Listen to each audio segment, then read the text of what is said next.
fullback. Corey's a 6'170" senior. Neil Smith will back up Crane at halfback. Neil with good speed, 5'6", 152 junior. Chapman will punt, and he'll be the place kicker. Matt Clemens will kick off.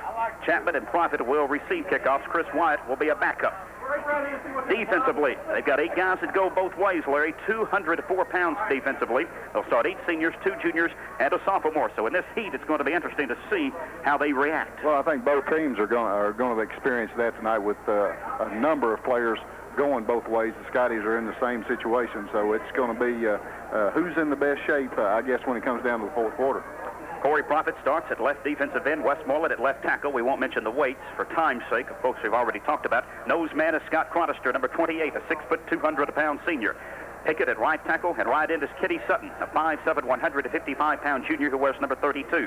2 linebackers, Joey Newberry and Tom Muse, a 5'7", 180-pound junior. Expect Rondo England to see action as well at the linebacking position for Barron County. He wears number 37, a 5'10", 170-pound junior. In the defensive backfield, Crane is the left corner, Scarborough the right corner, Elmore's a free safety, or actually Scott Chapman's a free safety, and Paul Lee Elmore is the strong safety. Chapman will return punts for Barron County. They've got 8 guys that go both ways.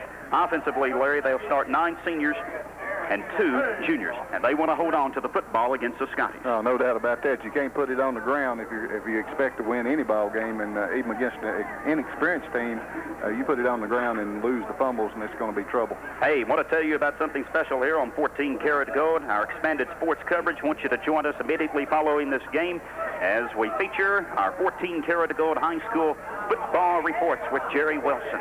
We will have reports following this game and continuing every 20 to 30 minutes until midnight, and keep you updated with the latest scores from South Central Kentucky. And at halftime, Larry and I will look at some of the key games tonight. We may have some scores as well to pass along to you during this broadcast, but I want you to stay tuned following this game for our 14 Karat Gold scoreboard reports with Jerry Wilson. This broadcast is being originated by WCLU, Glasgow, Kentucky. It's intended for the private use of our audience. Any reuse of the accounts, descriptions, scores, or other information and interviews contained in this broadcast, in whole or in part, is strictly prohibited without prior consent from and proper credit given to the originators of this broadcast. 14 Karat Gold WCLU. When we return, we'll look at the starting lineup for the Glasgow Scotties. We'll return after these messages on WCLU Sports. Warning, alert. This is an alert.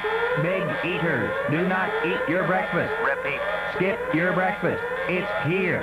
Wendy's Big Bacon Classic. Quarter pound of fresh beef, cheese, onion, and 3 strips of bacon. Warning, if you order the Big Bacon Classic with Biggie fries and a drink, do not eat dinner. Repeat. Do not eat dinner the night before. This is a warning. Alert. Hi, I'm Dave Thomas. Believe me, we're not kidding about this. A lot of paving trucks roll through this area, but there's one name you'll see on the side of trucks that's here to stay, the Glass Paving name. Glass Paving is a locally owned company that invests in our community in so many ways, one of which is the quality asphalt jobs that have built our best roads or made a perfect driveway for your neighbor. You see, quality is the key to our growth. From our very first job to our most recent, we've made sure of the quality. And since we're local, our customers have our guarantee that we stand behind every job. Best of all, know that you have one of the most respected paving companies in the state right here at home. Glass Paving in their new location on Kentucky Street in Glasgow. Call them at 651-3897. Hey, Mark, you've got EPB cable too, don't you? Sure I do. Why? Have you heard about the new rates for Showtime, the movie channel, Cinemax, HBO, and Disney? New rates? Oh, no. How much are they going up? Going up? Actually, they have several new premium channel packages that are less expensive than what I've been paying. How do you know so much about this? I talked to one of the folks at the Electric Plant Board. You should call them and see how much you can save. Call the Electric Plant Board today for more information on the new premium channel rates. A picture worth taking is a picture worth having developed in the Mini Lab at Wilderness Studio. The Mini Lab is a high-tech device that ensures fast processing, beautiful pictures, and low prices. Need them in a hurry? No problem. Get your photos in a snap. You'll have it almost as fast as you can say, "Is it ready?" And remember, every Tuesday and Thursday's double print day. Wednesdays are ladies' days. Ladies get 2 rolls developed for the price of 1. You can drive right up to our front door or drop your film off in our drop box after hours. For the fastest service, best quality, and lowest prices, have all of your film processed at Wilderness Studio, 101 East College. At Houchins Food Stores, you're gonna see the store that's right on the money.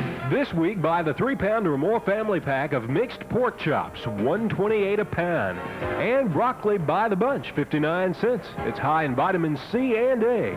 Come into Houchins this week. What you'll find is right on the money. At Houchins Food Stores, you're gonna see the store that's right on the money.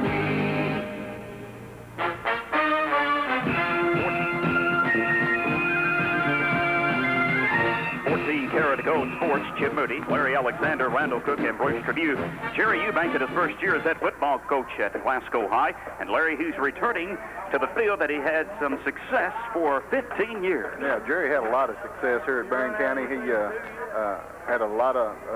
He kind of built the program. I'm not saying he didn't start the program, but he kind of built on what they had going, and Jerry had some real fine teams over the years at Barron County, and I'm sure he's glad to be back at his alma mater, but it's probably hard for him to leave Barron after 15 years. Glasgow Scotty's medalist.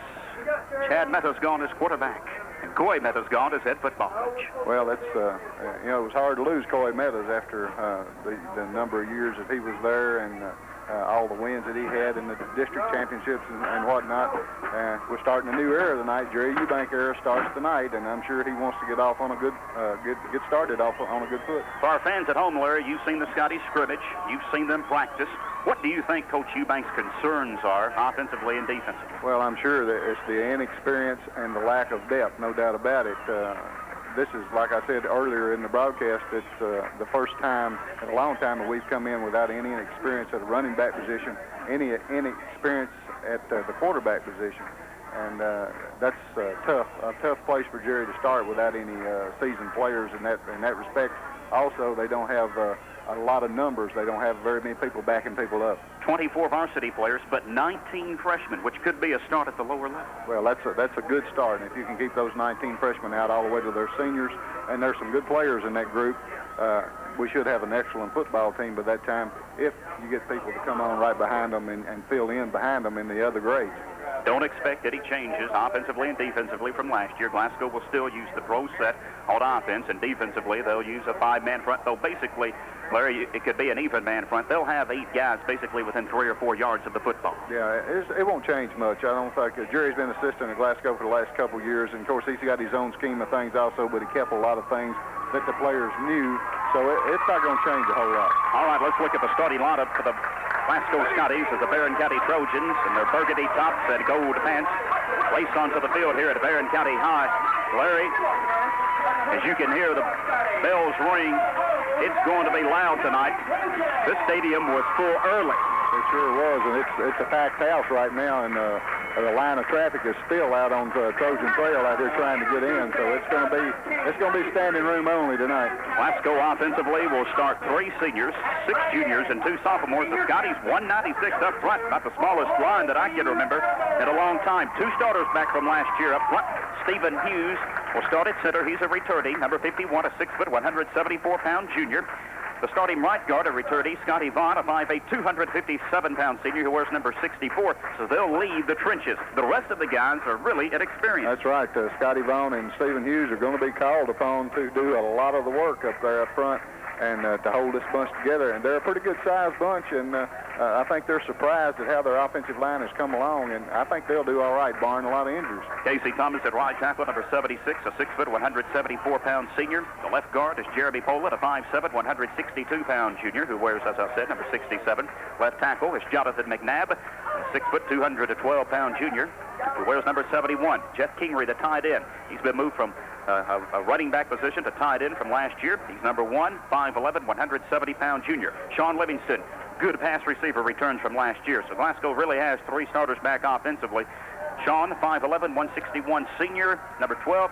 Good hands for Livingston. Yeah, Sean is by far the best pass catcher on the team. He got real good hands. He doesn't move real well with the ball when he catches it, but he'll catch the football if it's around him. Barrett Wright will start at quarterback, 5'11", 196 junior, wears number 15. Good mobility. Michael Moore should see some action. He's number 19, 6'1", 170 sophomore. So Wright and Moore have seen a lot of action as the Scotties race onto the field here at Barron County High. Yeah, it's a toss-up between Barrett and Michael right now, but I think they're going with Barrett. He's probably got more speed and more foot speed, more ability to run the ball. He's got a better arm, but he's not very accurate. In the backfield, Richie Gargeron at fullback, 5'9", 174 junior, wears number 10. Shobeck death row. We know him from basketball. He's got some quickness. 5'10", 160 sophomore, wears number 21. Well, Shobeck has definitely got the speed and the quickness. He never has played football before, and that's one drawback, and he'll get better as the year goes along. Todd Gentry at flanker or slot back, 5'7", 125 sophomore, wears number 6. Bryant Vincent should see action as well, 5'9", 155 senior. And Glasgow, one of the biggest weapons offensively is Chad Davis, a 6'2", 190 senior, wears number 3. We saw Chad knocking him in from 45 yards out. Chad can do it. He's got a good, strong leg, and if they can keep people off of him, I think he'll give us a lot of points on the field goal. Barrett Wright will return kickoff. Sean Livingston will punt the football for the Glasgow Scotties. Defensively for Glasgow, they'll have 8 guys go both ways. At the left tackle, Jonathan McNabb. Jeremy Pollard at the left guard. Scotty Vaughn at the nose as Randall Cook will watch the coin toss for us. Joe Clare at right guard, number 73, a 6'3", 207-pound senior. And Casey Thomas at right tackle. King Reeves, a true linebacker for the Scotties.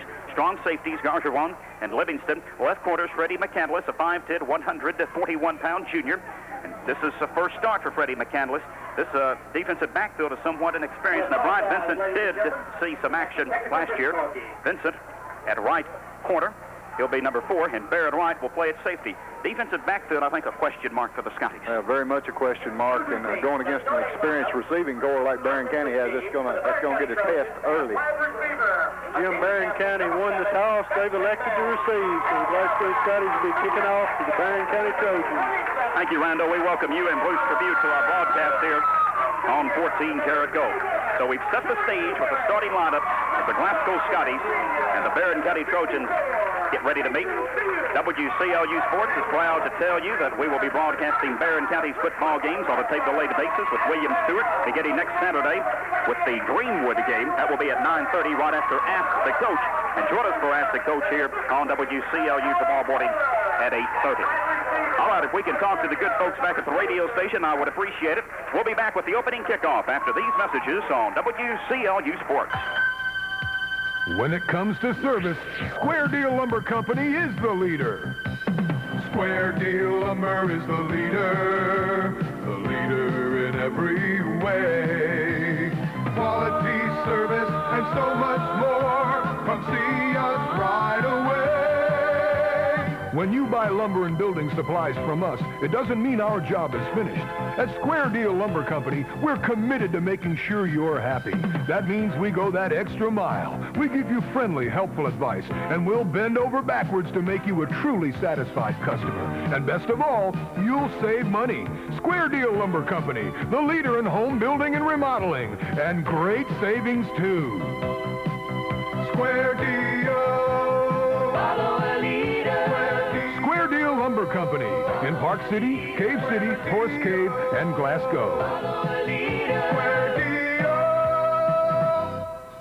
Life is wonderful. Most say the prime of life starts at age 50. At South Central Bank, our Primetime 50 account makes checking easy and convenient. Just listen to the extras you get. Free personalized checks with no per-check charges as you use them. Credit card protection, free traveler's checks, emergency cash advance service, and a host of conveniences that make your life easier, from a discount shopping service to a magazine subscription, notary and copy service. Plus, you can buy with confidence using the Buyer's Advantage Warranty Extension Program. If you're age 50 or above, then you really should be using the one account designed just for you, Primetime 50. Why not stop in and pick up a free brochure that details everything Primetime 50 has to offer? Primetime 50 from South Central Bank, the bank that's good for you and our community too. We're the best at what we do, the bank that does what's good. for you. South Central Bank, Glasgow and Park City, member FDIC.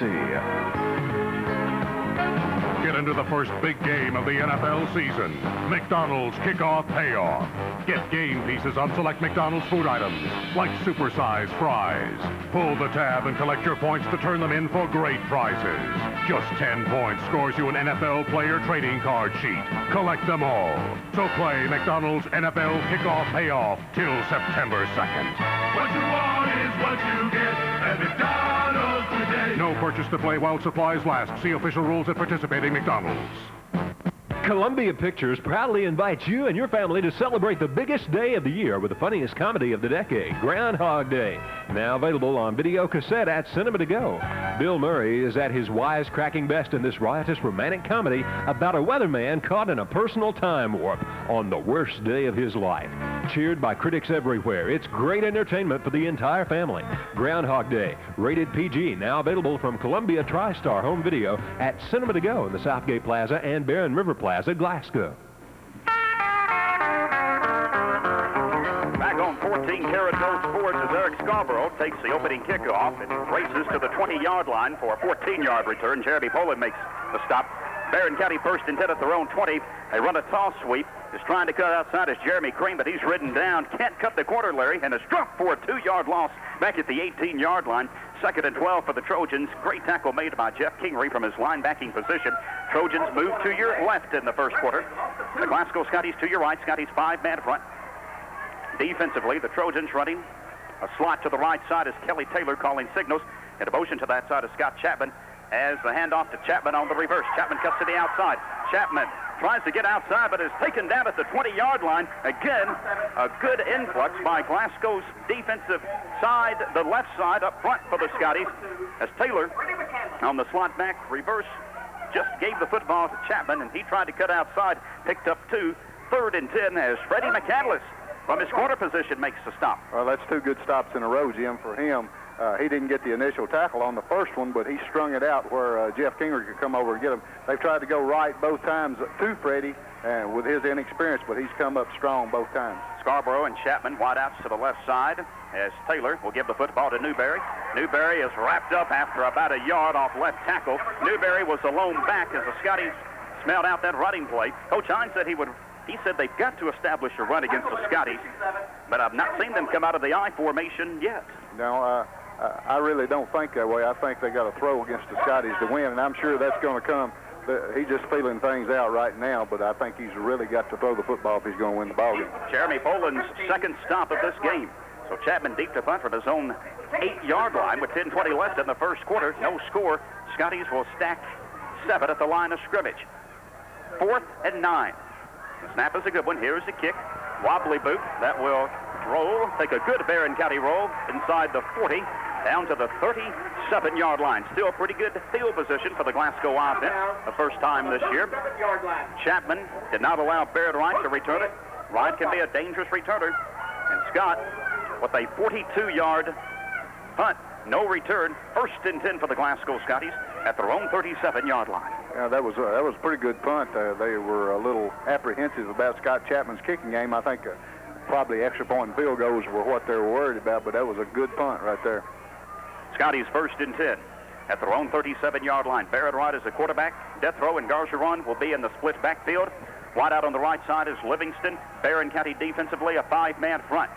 Glasgow slot back is Gentry. As the handoff comes to Gargeron. Gargeron punches his way past the 40 to the 42-yard line. Richie Gargeron, untested as a running back, but we know the kind of athlete he is, and he got some good blocking up front from Scotty Vaughn. Vaughn's a man they'll run behind. Pick up a 5, stop made by Tom Muse from his linebacking position. 2nd and 5 for the Scotties at their own 42-yard line. Yeah, that's a good little trap play, and that's one of the plays that they use real early in the ballgame. Richie's a hard runner. Doesn't have a lot of experience running the football, but he runs the ball real hard. Scotties with split backfield. They've got a slot back on the left side. As Barrett Wright, the handoff comes to Death Row. He spins his way past the 45, close to the first down, just beyond the 46. He'll be about a half a yard short as he came from that tailback position and cut to his left, scooted past the 45, just beyond the 46, and he's a yard, just about a yard away from the first down. 3rd and 1 for the Scotties as Paul Lee Elmore, a 5'9", 175-pound senior corner, makes the stop. 3rd and a yard for the Scotties at their own 46-yard line. Defensively for the Trojans, they'll set with a 5-man front as Baird Wright leads his team up to the line of scrimmage. Backfield is split. Livingston, the receiver, on the right side. As the handoff comes to Gargeron, Gargeron twists and turns, and he's got the first down as he edges just beyond midfield, and the Scotties in Trojan territory at Barron County's 49-yard line. And Jerry Eubank said Glasgow would be a running ball club. Obviously, the passing attack would not be as advanced as it was last year with Chad Metis, and Glasgow's churned it out on the ground. They've got their first down, a 5-yard pickup for Richie. 2 carries, 10 yards. Stop made by Dennis Ray, a 5'7", 177-pound junior. 1st and 10, Larry, for the Scotties at the Trojan 49. Well, that's a good way to start the season. First down on your first series, and you're right. We won't see the ball in the air very often. Here comes Schobeck. Death row. He'll try to cut outside, but he's going to be dropped for a big loss back at the Scotty 43-yard line. He came from that tailback position, got the handoff from Baird Wright, but he danced back, and he had nowhere to go, and Corey Profit, a 6', 170-pound sophomore, made the stop. A loss of 7, 2nd and 17. Good penetration by the Trojan defense. Well, Profit was right on the line of scrimmage from his defensive corner position over here. He's really kind of playing a linebacker position. He shot the gap right in there, and nothing Schobeck could do. As soon as he got the football, he was right on top of him. 7:50 left, first quarter, no score here at Barron County High between the Trojans and the Scotties. Gentry, a wide out on the left side. On the right, Sean Livingston, backfield, a split Trojans, 5-man front as Baird Wright will drop back. He's being chased. Baird Wright, he got away from one man. Wright, he tries to get away from another, but he's going to be pinned back at the 29-yard line. He didn't get a lot of protection that time. He was forced out of the pocket, and he's dropped for a big loss. Barron County getting good pursuit on Baird Wright. Loss of 15 on the quarterback sack. Jason Fields, a 6'2", 216-pound senior, makes the stop. 3rd and half a mile for the Scotties. Glasgow has 3rd down. They have the ball at their own 29. They've got to reach Barron County's 39. It's 3rd and 32. Well, I don't know what kind of pass play we had called there, but if the offensive line doesn't do any better job than that, you're not going to be able to throw the football because they were right on top of him before he could get set. Backfield split as the handoff comes to Gargeron. Tries to cut to the outside, got a little running room as he escapes one tackler, moves it past the 30 to the 33-yard line before he's upended on the left side. Glasgow faced with 3rd and 32. Gargeron with the gain of 4 as that was Shannon Westmoreland, a 6', 210-pound senior, makes a stop from his left tackle position. So give Barron County's defense credit after the Scotties got their first down of the game, and they are shoved back to their own 32, 33-yard line. And Sean Livingston will punt for the first time ever. Scott Chapman set to receive at his own 28. He's a dangerous return man, and the Trojans will rush, it looks like. Now they back 2 men off the line of scrimmage. They'll rush 8. Low snap, and a flag is dropped. And does Barron County have too many field, or Glasgow have too many people on the field? Too much time. All right. You're right. Delay a game called against the Scotties. That will push Livingston back 5 more yards. What started out as a promising drive for Glasgow is shut down in a hurry by the Trojans. Well, it looks like that the quick openers and the traps work a lot better against Barron than the wide stuff is going to, or the passing. Right now, we're in a situation where we're really untested. Sean Livingston is going to have to do the punting deep from Barron County territory, and he hasn't been in that position yet, and he hasn't had very much experience as a punter. But we'll see what's going to happen here. Chapman, a very dangerous return man, now standing at his own 36. Livingston will punt from the 15. No score. 6:06 left in the first quarter. Field position slowly turns toward the Trojans if they make a good effort here. Wobbly snap. Here's a punt. Just got it away. Livingston did, but it's a poor punt, and Barron's going to have even better field position at the Scotty 42-yard line. I don't know if somebody got a piece of that, Larry, but now a flag is thrown as Glasgow, Livingston punt may have been partially blocked, and it rose to the Scotty 42-yard line, and then a flag is dropped, and is Glasgow going to be penalized 15 yards unsportsmanlike conduct against the Scotties, and that's going to give the Trojans great field position at the Scotty 27 or 28-yard line. Well, number 31, Joey Newberry, I think, got a hand on that punt, and it didn't go very far. And I don't know what the unsportsmanlike conduct was for. Probably a hit. The ball was not touched. Glasgow downed it, and maybe somebody did some extra hitting out there and shouldn't have. Jerry Eubank wants to know, and one of the officials will tell him. The referee tonight is Jackie Dupin.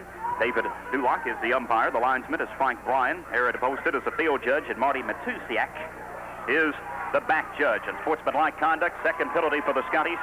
2 penalties, 20 yards, and boy, Barron County has knocked it at Glasgow's door. Talk about field position. There's a big trade right there. Barron County, 1st and 10 at Glasgow's 27-yard line. 5:58 left in the first quarter. No score in this game. Well, field position is very important, and right now it's definitely on Barron County's side. They have the ball at the 27-yard line, and it's going to be tough to stop them from here. Newberry and Crane in the eye. Receiver split to the left. The flanker is Elmore, where he's a slot back. Wide out on the left side is Chapman. On the right side of Scarborough is Kelly Taylor. Here comes the toss sweep. He's trying to cut outside. It's Jeremy Crane, but I think Barron may be called for motion. It came from the linesman on the other side of the field, and probably somebody moved a little quick out of that offensive set. And the Trojans are back it up, and apparently a legal procedure will be the call against Barron County. So legal procedure the call, and now 1st and 15 for Johnny Hines Ball Club. Searching for their first win against the Glasgow Scotties since what, 1978? 1978. 1st and 15 at the Scotty 32-yard line. 1979. Barron County and the Glasgow Scotties. Glasgow white tops and white pants trimmed in blue with blue numerals and blue helmets. Trojans in the I formation. Taylor calling the signal. Scotties 5-man front defensively as Taylor drops back. Taylor, good protection. Pass is complete to Chapman. Cuts outside at the 25. Has it at the 20. Chapman at the 15. Ridden down at the 10-yard line. Chapman, a very dangerous receiver, very potent in the open field, and he shook one Scotty loose. And Barrett Wright finally makes the stop. And the officials mark the football at the Scotty 9-yard line. 1st and goal for the Trojans. Yeah, that was just a little roll out to the left, and Scott Chapman went down, just did a little hook patterns. All he did, stood there and waited for the football, and when he did, he put a good move on Brian Vincent, got to the sidelines, and Barrett Wright had to make a tackle. 24-yard pass completion from Taylor to Chapman. Barron County, prolific passing offense last year. 1st and goal for the Scotties, or 1st and goal for the Trojans at the Scotty 9-yard line. Backfield is in the wishbone. Here's a handoff. Newberry strings his way past the 6 to about the 5.5. The ball came loose, but I believe he was down, and he'll be ruled down back at about the 7-yard line. Blasted up the middle was Joey Newberry off left tackle. Now, he dropped the football, but he was already down, and the Trojans hang on to it back at the 7-yard line. Gain of 2, 2nd and goal for the Trojans at the Scotty 7. Jeff Kingery's second stop, a 5'11", 170-pound junior. 4:58 left, first quarter. Trojans at the Scotty 7-yard line. Wide out on the right side of Scarborough. Kelly Taylor will get signals from Crane. Now there's a bit of a mix-up as Taylor will rush to the line of scrimmage. They've got Elmore and Chapman on the left side. Backfield is in the eye as Taylor will look for the pass. Here's Taylor's pass. It is incomplete. Boy, that ball was knocked around by 3 defenders. I believe it was intended for Elmore. It slipped through his hands, and Chapman almost came up with it. Chapman almost came up with it on the rebound, and so did Brian Vincent. Almost got it on the initial hit. It came off of Scott Chapman. It came right back into Scott Chapman's hands. He almost made the catch on about the 5-yard line. Johnny Hines counting on that offensive line to give Taylor time to throw the football, and so far they have. And that was just a quick drop, really. Yeah, so far they've given him plenty of time, and if they give him that kind of time, he'll cut them up. Wide out on the left side is Scarborough. Chapman on the right side. Newberry and Crane in the I formation. Scotty's 6-man front defensively. As Taylor, here comes the pitch to Crane. He'll try to get to the outside. Crane has it at the 5, but he's knocked back as he tries to sweep to the right side. Glasgow contained that run well, did not allow him to make the cut, and as he swept to the right side, Scotty Vaughn comes up with his first stop, a 5'8", 257-pound senior, and Barron County faced with 4th and goal at the 5, 2-yard gain for Jeremy Crane. Most of their offense, in fact about 90% of their offense, has come on the 24-yard pass from Taylor to Scott Chapman, and now Barron lines up for the field goal from the right hash mark. Before they do, they call timeout. 3:57 left in the first quarter. No score between the Scotties and the Trojans. We'll return after these messages on WCLU Sports. Hey, what do you think about this? A bullhorn? Yep, these are neat. You can say things like, "Come out with your hands up." What do you need a bullhorn for? so I can tell people. The electric plant board has new lower rates on the premium channels. Showtime, the movie channel, HBO, Cinemax, and Disney are a better value than ever before. Why can't we just tell people about the rates now? We don't need a bullhorn. We could even ask them to call the plant board for more information. That's a good idea. I could even advertise a bullhorn for sale on the Advantage Network. Glass Paving is proud of the growth in their business, proud of the fact that they've played a big role in improving the streets and roadways throughout Barron and surrounding counties and continuing their efforts. But regardless of how big their business seems to be, they've never forgotten the help that folks have given them along the way.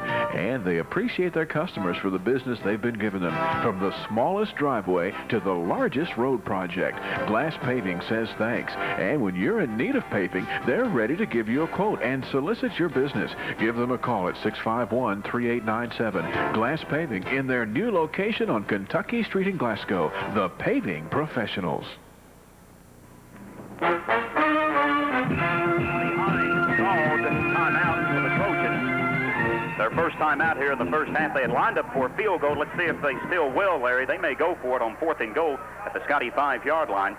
No, it looks like Chapman will line up for what appears to be a 22-yard field goal from the right hash mark. Kelly Taylor is holding the football, so don't bet on it.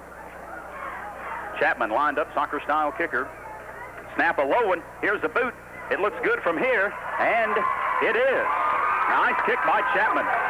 I thought the Scotties had a chance to block it. Someone came in from the left side, but Chapman boots it through, and Barron County leads Glasgow by a score of 3-0 with 3:52 left in the first quarter. We'll return after these messages on WCLU Sports. This is an alert. Big eaters, do not eat your breakfast. Repeat. Skip your breakfast. It's here. Wendy's Big Bacon Classic. Quarter pound of fresh beef, cheese, onions, and 3 strips of bacon. Warning, if you order the Big Bacon Classic with Biggie fries and a drink, do not eat dinner. Repeat. Do not eat dinner the night before. This is a warning. Alert. Hi, I'm Dave Thomas. Believe me, we're not kidding about this.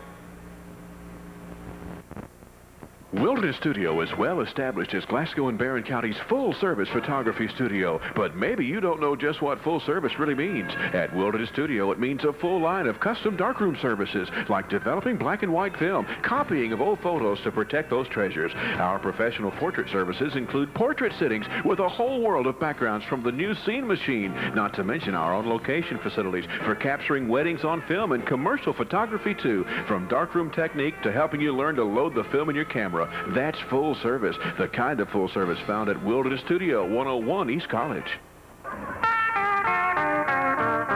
Back here at Barron County High School, Jim Moody, Larry Alexander, Randall Cook, and Bruce Tribune.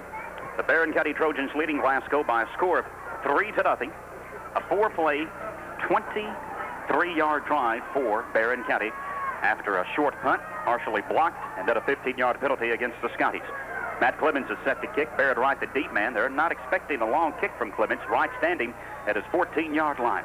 As the Scotties will try to generate some offense, trailing 3-0. Here's a kick from Clemens. Oh, it is a short boot taken by an up man. Here comes the toss to Barrett Wright. Has it at the 30. Right at the 35. Breaks the cover at the 50.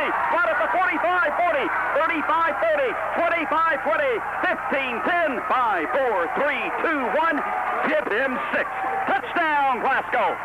Well, Scotty Vaughn actually fielded the football on the kickoff, turned around and pitched it back to Barrett Wright, and he got caught in the middle of the field and all those people, and he just busted right through the middle, all the way went to the left sidelines and took it on home. Touchdown. 74-yard kickoff return, and Wright can do that for the Scotties. Well, he's one of the quicker athletes we got. He's a good runner, real quick, he's fast when he gets out in the open field. He's just a good football player. Chad Davis in to attempt the extra point. Stephen Hughes will snap. Richie Gargeron will hold. What does that mean for the swing of this football game early after Barrett had taken an early lead?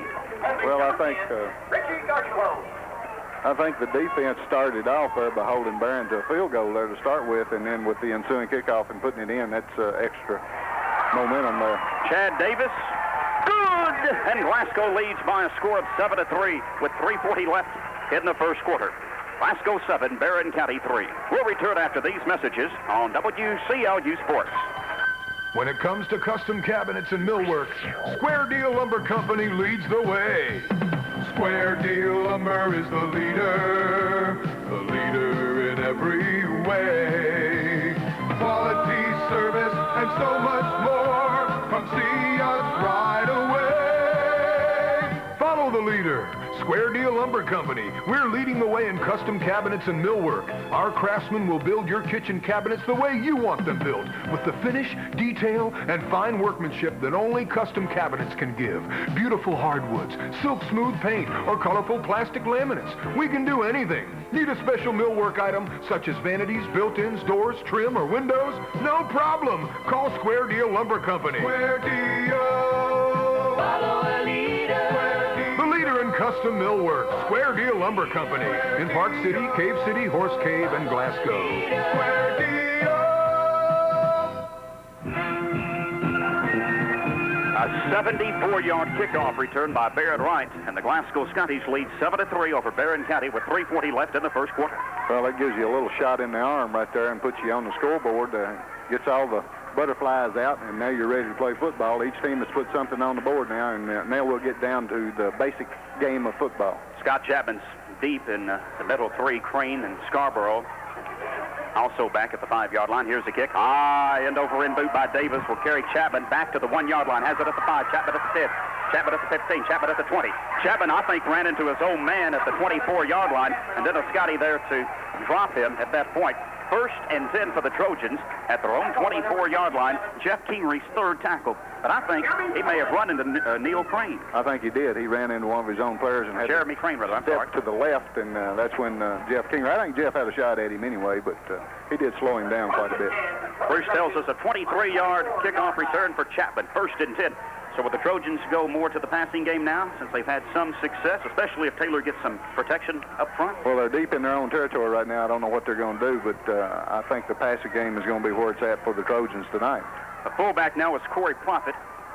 Crane at the tailback. 2 wideouts on the left side as Taylor drops back. Taylor feeling a little bit of heat. Here's the pass. It is off by Chapman. Chapman did a good job to stay in bounds at the 48. He straddled the line. That was a great catch by Chapman. Scotty Vaughn was giving Taylor a little bit of heat from the left side, but Kelly got rid of it just in time. And on the left sideline, the near sideline, Chapman makes a reception, 25-yard pass reception. So Chapman has caught a couple of passes, 2 catches for 49 yards. Taylor 2 for 3 in the passing department, 49 yards. 2nd first down of this game for Barron County. And they've got it at their own 49-yard line. Well, Brian Vincent is the right cornerback on this side over here, and he took the wrong man. He went with Eric Scarborough across the middle, and that left Chapman wide open on the sideline. Scotty 6-man front, 5-man front defensively. Taylor with the I formation. As a handoff up the middle, a little bit of running room. Good run by Corey Profit as he sneaks past the 50 into Scotty's field position at the 45-yard line. Profit's a good one, a 6-foot, 170-pound sophomore. Little trap up the middle, and he blasts his way for 6 yards before he's taken down by Joe Clare, a 6'3", 207-pound senior.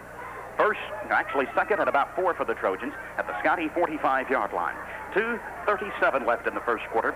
Barron 7, Glasgow 3. Remember, our 14-karat gold scoreboard reports coming up immediately following this game with Jerry Wilson. We'll have trivia coming up at halftime with Larry Alexander. 2 wideouts on the right side, Scarborough and Chapman. Slot back is Crane. Here's a little pass. Comes to Chapman, has it at the 40. Chapman at the 35. Chapman at the 30. Chapman breaks another tackle. Not the final one as he's taken down at the 20-yard line. Little pass in the flat. Chapman is tough to handle one-on-one. And the Trojans have the football. Let's see where they mark his progress upfield a little bit at the 24-yard line, the Scotty 24.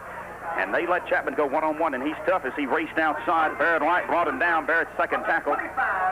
They've got it at the Scotty 24. 21-yard pass completion. Oh, Chapman rolling up some big numbers. 3 catches, 70 yards. Another first down for Barron County. That's their 3rd, all of those by the pass. Just a little screen pass to the right side, and that's what they want to do. Isolate Chapman and Scarborough and get the ball to them and let them do what they can on it with their own speed. I formation. Here comes the toss sweep to Crane. Cuts to the outside. He's got a block. There's a flag. Has it at the 20. Crane moves it down to about the 20-yard line. Flag dropped, and a clip is going to be called against Barron County. And Larry, let's look at how big that penalty looms later in this drive. That's going to set them back 15 yards, and that's going to take a little bit of Barron County's momentum away. Well, the best thing for Barron County is that it came on first down, so they're going to have all 4 downs to be able to pick up the 25 yards. But, you know, it hurts their momentum right now, but if they come back with a good play here next time, it doesn't bother them much. Credit that Trojan offensive line. Of course, Taylor, he's just making a 2 or 3 step drop, and he doesn't have to stay in the pocket very long. He's making quick passes, but they protected him pretty well. Scotties haven't gotten much pressure on him. No, if they don't get any more pressure on them in what they're doing, and the quick passes out to the right and to the left, and that's all they played. The one pass that threw to Scott Chapman on the sideline was a little bit downfield, but the rest of them have been little short things, and they've got real quick receivers, and when they get the ball and go one-on-one, it's tough to bring them down. Flip called against Barron County, 15-yard infraction. They've been penalized twice for 20 yards. 2:06 left in the first quarter. Scotties lead 7-3. First and 25 for Barron County at Glasgow's 41-yard line. Actually, it's first at about 27. Chapman wide out on the left side for Barron. I formation, Scotties 5-man front as Taylor drops back. Taylor looking for the home run pass. Here's a pass. It is going to be knocked down by Bryant Vincent. Incomplete at the 21. Pass intended on the left side for Eric Scarborough. Somebody hit Taylor as he released the football. He was a second away from being sacked, but Taylor got rid of it. He was pressured, and then Vincent makes a good defensive play from the corner position. He was in front of Scarborough. Scarborough got behind him, but the pass was a little bit short, and Bryant just knocked it away. I don't know who it was that got a hand on Kelly Taylor just as he threw the ball, but there was that short drop, and that time Glasgow's defensive line got a little penetration in there and got in his face, and he didn't have a good clear shot at Scarborough. Profit and Crane in the backfield, I formation. Chapman wide out on the right side, Scarborough on the left. Scotty's 5-man front as Taylor drops back. Taylor good protection. Here's a pass. It is complete. And then Scarborough is ridden down immediately by Barrett Wright at the 27-yard line. Just a little simple route over the middle, trying to pick up some yardage. Good strategy from Coach Hines. Still third at about 13 at the Scotty 27-yard line. Well, that's what they needed to do. They don't need to get it all at one time. They're going just a little bit at a time, and then they'll have a 4th down. I'm sure they'll go for it down here this far if they don't make it on 3rd. But the passing game is really clicking right now for Barron County. Nobody's stopping the receivers coming off the line. Taylor 4 of 6 for 84 yards, according to Stats Cook and Tribune. 1:18 left, first quarter. Glasgow leads 7-3. Barrett in the I formation. In motion to the far side is Elmore. Receiver split as Taylor drops back. Taylor being rushed. Taylor gets out of the pocket. Taylor being chased. Pass is going to be incomplete. Good pressure by Glasgow as they forced Taylor out of the pocket, and he had to roll to his right and hurry that pass, and it fell short. The pass was intended, I think, for Scarborough coming up over the middle, Larry, but good pressure by the Scotties. Yeah, Jeff Kingery, Michael Bragg, and Stephen Hughes, all 3 right there on him, and he had to unload it before he wanted to. You've got to believe that if Glasgow's going to stop this great Barron County offense, they're going to have to get more pressure on Taylor like they did then, and if Barron County can protect Taylor, they've got a chance to move the football very well. I think you just hit the key to the football game right there, no doubt about it. That's how their offensive line plays, how our defensive line plays. Larry, they're set up to punt. Chapman is. Do they want to pin Glasgow deep in their own territory? He's going to punt from the Scotty 40. Might we see a fake here on 4th and 13? I wouldn't bet against it either. I wouldn't think they kicked the field goal a while ago, but they did. But watch something fakey here. Delay of game called. Newberry, who had lined up as an offensive lineman, swung out to the left side. Brian Vincent chased him. Barrett Wright was not even deep. I don't believe Glasgow was going to buy that. And a delay of game called against Barron County. Still good strategy from the Trojans because 5 yards won't hurt you here. They're so deep in Scotty territory. 3 penalties, 25 yards for Barron County. They've got it 4th and about 18 at the Scotty 32-yard line. Well, Chapman now punts from the 45. If they weren't going to punt it, the only thing that hurts them is it tries to keeps them from getting the 1st down if they come up 5 yards short. Low snap. Here's a kick. Kicks it off the side of his foot, but it will take a good Barron County roll inside the 10, past the 5, and the Scotties will have it at the 4-yard line. So 4 field position. So Coach Hines electing to punt the football, and very good strategy, I think. Pin the Scotties, try to force the turnover and get it in even better field position. But the penalty loomed big for Barron County right there. Well, very big. That was a big penalty that set them back. Although they had their 4 downs to pick up the 1st down, they couldn't do it. 2 good rushes that time on the passer made him throw 2 errant passes. 28-yard punt, no return. Scotties have it at 1st and 10 at their own 4-yard line.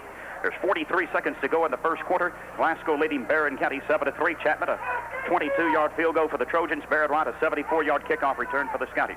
Wright at quarterback. Backfield is split.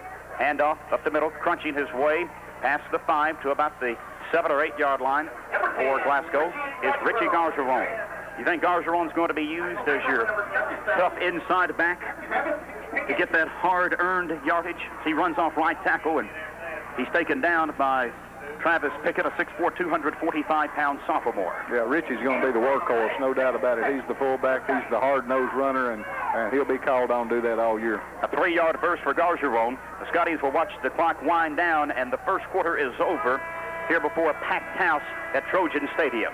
At the end of one quarter, Glasgow 7, Barron County 3. We'll return after these messages on WCLU Sports. Life is wonderful. Most say the prime of life starts at age 50. At South Central Bank, our Primetime 50 account makes checking easy and convenient. Just listen to the extras you get.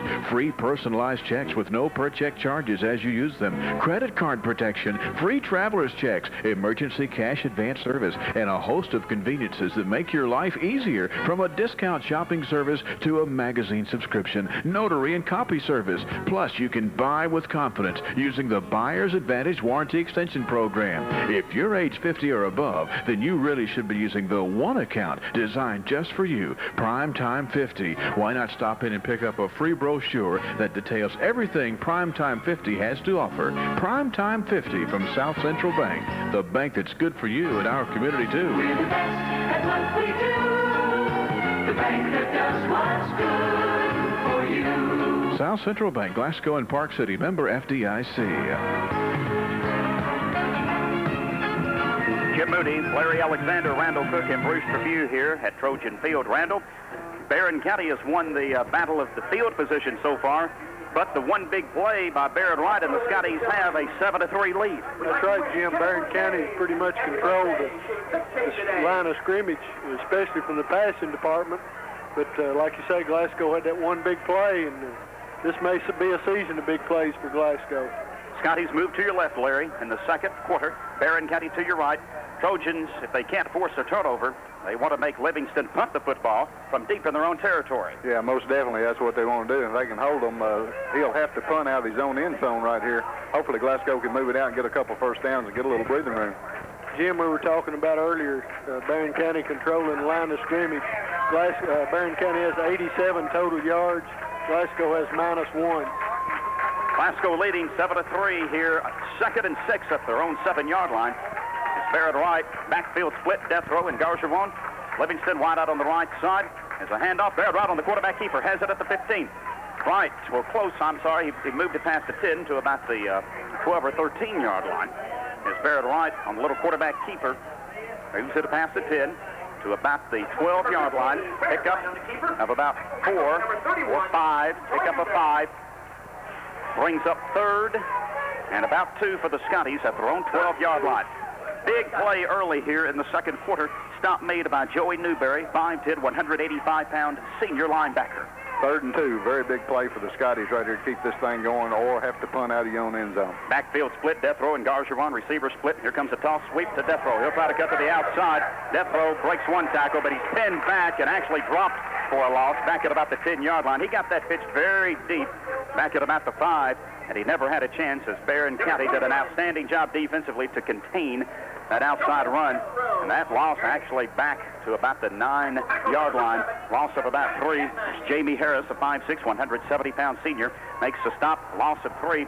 And now Livingston will punt on 4th and 6 from his own end zone. And Newberry, I think, got a hand on that last punt. So Barron County, again, should get outstanding field position, and they're going to rush 10. Let's see if they drop anybody back. Chapman at his own 45. They do, so they'll rush 8. Good snap this time. Here's the kick. Short kick that will take a bounce. Takes a Barron County bounce, rolls back to about the 30-yard line. So once again, they will be knocking at Glasgow's door. Barron County will have it 1st and 10, just short of the Scotty 30-yard line. The first year that I can remember, we haven't had a good a punter, that's had any experience. And Sean's back there punting because they don't have anybody else. And I'm sure he'd rather somebody else be doing it. But he's had 2 bad bounces on him. He's kicked it out there pretty decent, and then it took a backward bounce on him. 21-yard punt from Livingston. No return, 1st and 10. Glasgow's bent, but they haven't broken too much. Barron County, though, knock it again. As Taylor will lead his team up to the line of scrimmage. Prophet will be the fullback. Crane at tailback. He's been the starting tailback at every series. Here comes the handoff to Prophet, and he is wrapped up for a loss back at about the 31.5-yard line. And Prophet was met back at the 32 by Mr. Scotty Vaughn. And Vaughn will be one of the leaders, one of the co-captains, he and Bryant Vincent for Glasgow. Scott Chapman and Paul Lee Elmore, along with Jeremy Crane, the co-captains. And Vaughn made his presence felt. He shot through the offensive line. I think somebody missed a block. Yeah, they did. Scotty Vaughn. You don't want to run right at Scotty. He's pretty quick. He's heavy. He's about 257, 260. But he can move, and you don't want to run right at him because he can handle you right up front. Backfield in the eye. Chapman wide out on the left side. Scarborough on the right. Scotty's 5-man front defensively. Kelly Taylor, junior quarterback, calling the signals. He'll drop back. Here's his pass. Caught. Nice reception made at the 18-yard line. Little crossing pattern. Catch made by Scarborough. And on that quick drop, give Taylor time to throw, and he's going to hurt you. Taylor may have over 100 yards in the passing department as they move the football down to the Scotty 18-yard line before Freddie McCandless makes his second stop. Pass reception of 14 yards. Taylor in the passing department is 6 out of 9 for 98 yards. 1st and 10 for the Trojans at the Scotty 18. 9:05 left. First half. Glasgow leads 7-3, but Barron County threatening right here. I formation. Toss sweep, up. Somebody was at motion, I think, for Barron that time on the right side of the offensive front. William Elmore is now in the lineup for the Trojans. 5'11", 285-pound senior. A legal procedure, the call. A clipping penalty thwarted a Trojan drive the last time they had the football. They've won the war of field position, which is one of the critical areas, Larry. But now they're set back 5 yards. A legal procedure is a call. They've been penalized 4 times for 30 yards. They've got it 1st and 15 at the Scotty 23. Well, that's a couple of times that I've noticed somebody in the line, moving out. Looks like the right guard, number 68 there, has been moving out. That's Browning. Looks like he's been moving out a couple of times a little bit too early, and they got him that time. Wide out on the right side is Scarborough. Chapman on the left. Elmore's a slot back on the far side. Prophet and Crane in the I formation. Scotties have a 5-man front defensively as Taylor will drop back. Taylor being rushed. Here's a pass. It is incomplete. Dropped. Pretty good pressure that time by the Scotties. Casey Thomas might have gotten in there for Glasgow. Scotty Vaughn was there. And also Stephen Hughes, number 51. A little more pressure that time, but again, Taylor's not dropping back deep in that pocket. No, he's only taking about 2 or 3 or 4 steps drop and letting it fly. The pass patterns are real short, just a little down and out, little button hook patterns, and that's all he needs when he gets it to them, and they've got the speed to make something happen when they catch it. 2nd and 15 for the Trojans at the Scotty 23-yard line. Again, they run out of the eye. Kelly Taylor calling the signals. 2 wideouts on the right side, 1 on the left, as Taylor will drop back. Taylor being rushed. Here's Taylor's little pass in the flare. I believe it's incomplete. It slips under the hands of Corey Prophet. And again, he was chased a little bit by several Scotties that time. In the vicinity, I saw Jonathan McNabb and Joe Clare providing some pursuit. I think Bond may have been there as well. Glasgow's gotten a little bit, the pass rush has been a little bit better the last couple of times. That time, though, Taylor looked like he was going back deep in the pocket. Well, that was a screen pass. The lineman hit one time, and then they come up and let the lineman come through, and when they do that, you see a good rush, but they're trying to get them to overrun the play. Scotties call their first timeout of this game. 8:32 left in the first half. Scotties 7, Barron County 3. Back after these messages on WCLU Sports. Millions have already won playing McDonald's Kickoff Payoff. And there are millions more prizes to win. Win a trip to the Super Bowl or to the Pro Bowl in Hawaii. Be the honorary Super Bowl MVP and win a 93 Buick LeSabre. Look for the game piece on select McDonald's food items and play NFL Kickoff Payoff today. What you want is what you get at McDonald's today. No purchase to play. Rules at participating McDonald's. Game ends 9/2/93.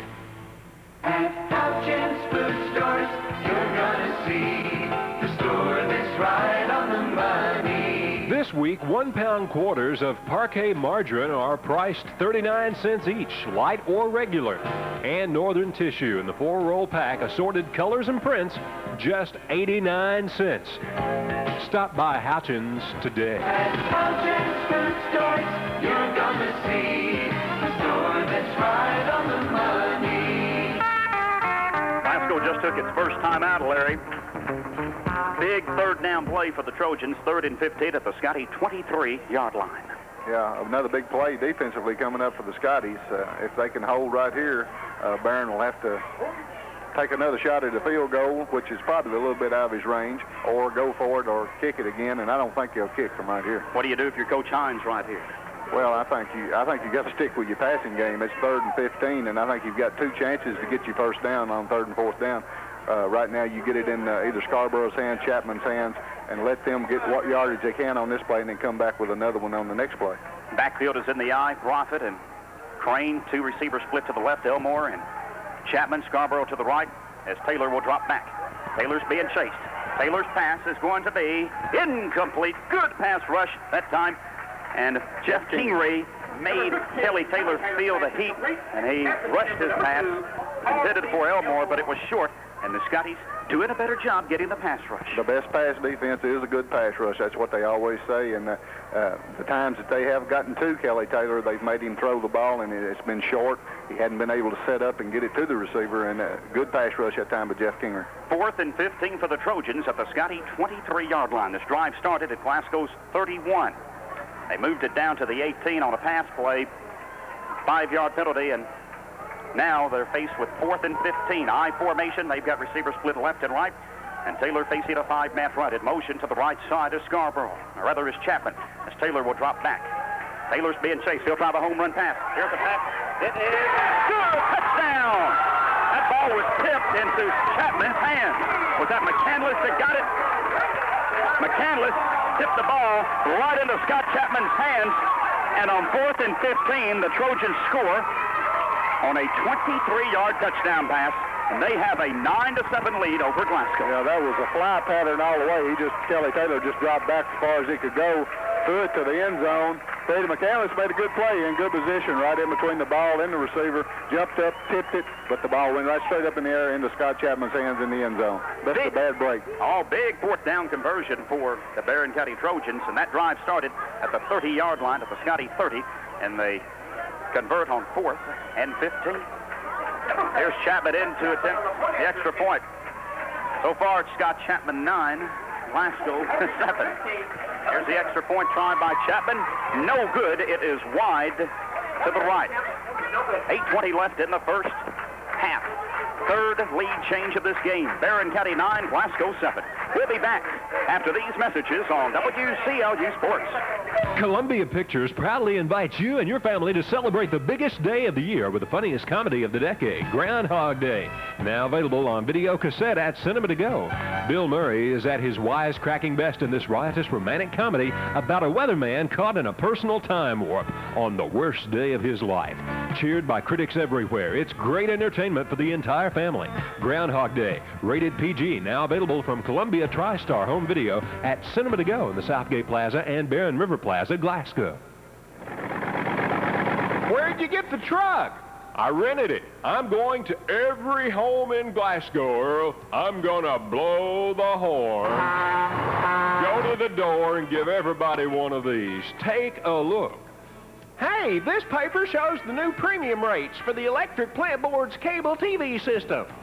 It sure does. Aren't those rates for Showtime, the movie channel, Cinemax, HBO, and Disney great? They sure are, but why can't we just tell people about the new rates and premium packages? Would anybody listen to us? They might if we kept this.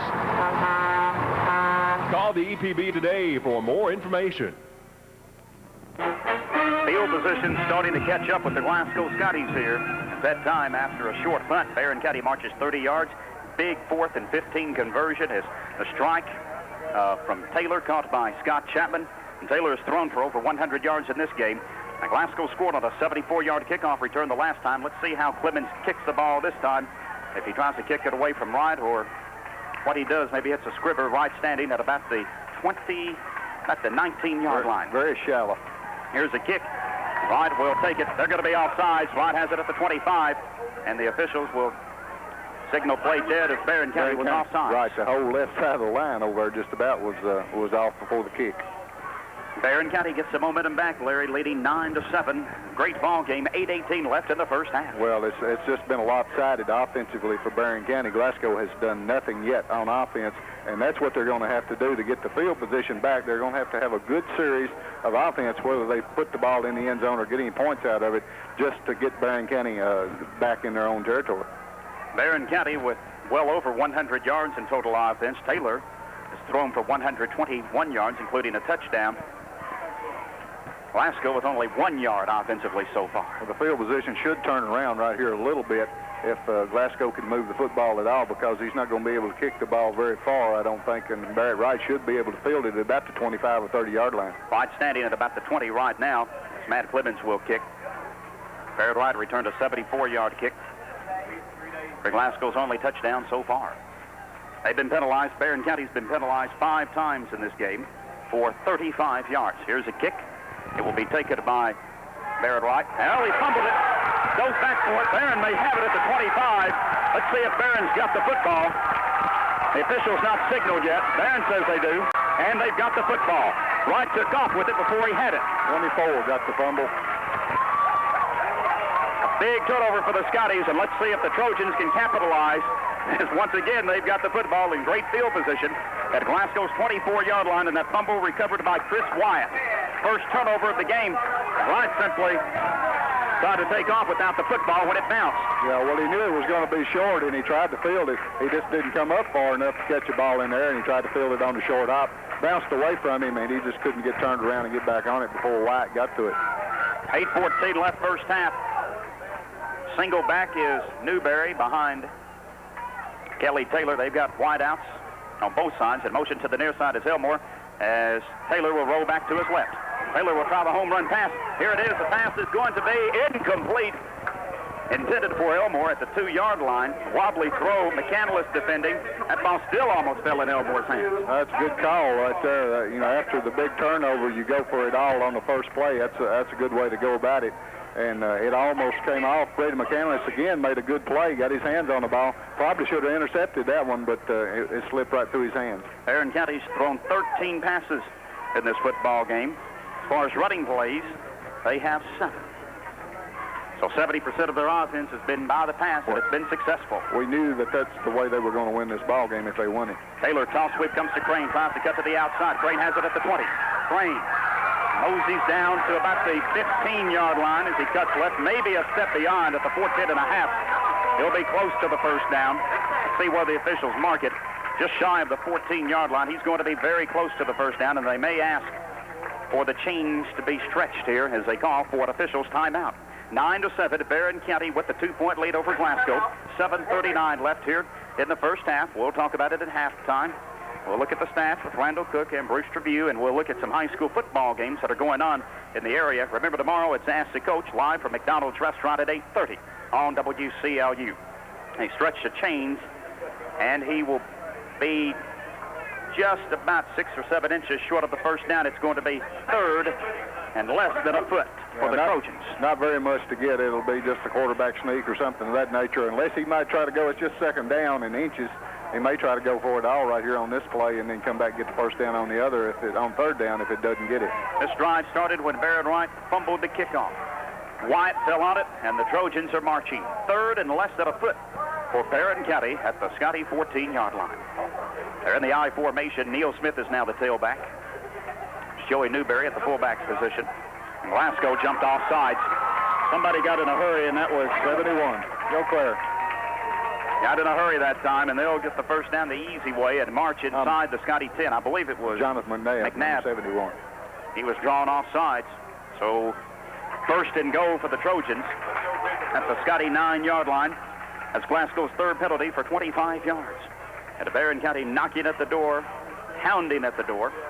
They'll have it first and goal at the Scotty 9-yard line. 9-7, Trojans with the lead, trying to tack on a little bit more midway in the first half. Well, they were probably going to get the first down anyway, second down in inches, and somebody was just a little bit, Jonathan McNabb, just a little bit too quick on going over, and he penetrated the zone there, and that's automatic offsides. They're in the I formation. Receivers split left and right. Scotty 6-man front. There's Taylor. Hand off up the middle. Here comes Newberry. He'll score as he races into the end zone on the little fullback draw. Good run by Newberry. 9-yard burst. And the Trojans increase their lead to 15-7 over Glasgow with 7:08 left in the first half.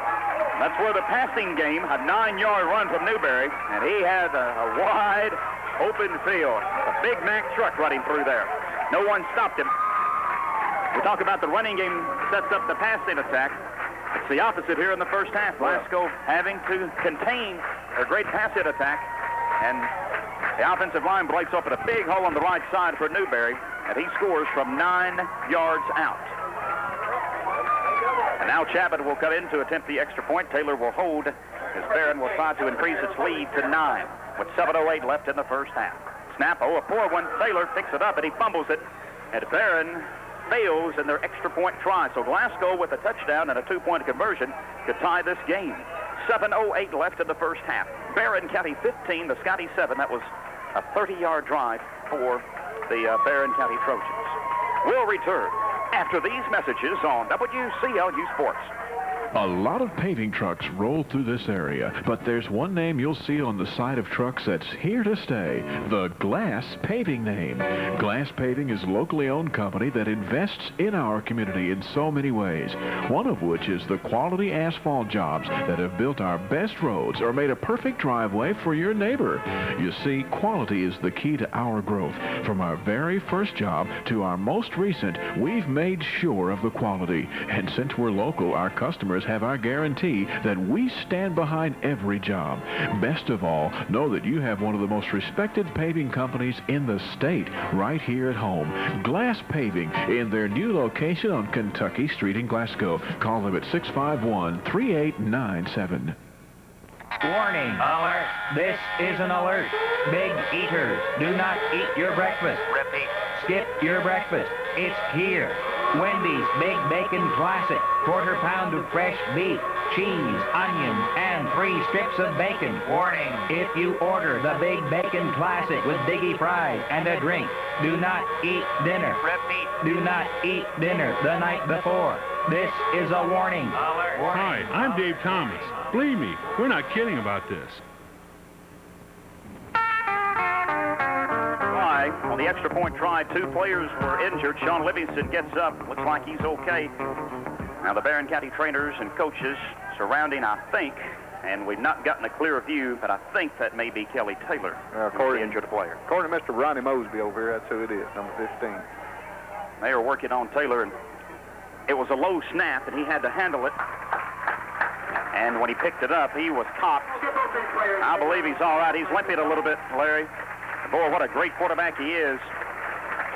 And he's walking off under his own power, and that's a good sign. Well, that's the hazards of being a holder, having your quarterback to be a holder or anything on the kicking game. And they're subject to, when things like that happen, they're subject to taking some pretty good hits, and that's what happened that time. Barron County 15, Glasgow 7. 7:08 left in the first half. Barron County led 3-0 when Scott Chapman booted a 23-yard field goal. Then the Scotties got on the board with 3:40 left in the first quarter. Barrett White on a 74-yard kickoff return. Chad Davis kicked the extra point. Glasgow led 7-3. Field position, Barron County's owned it so far in the first half.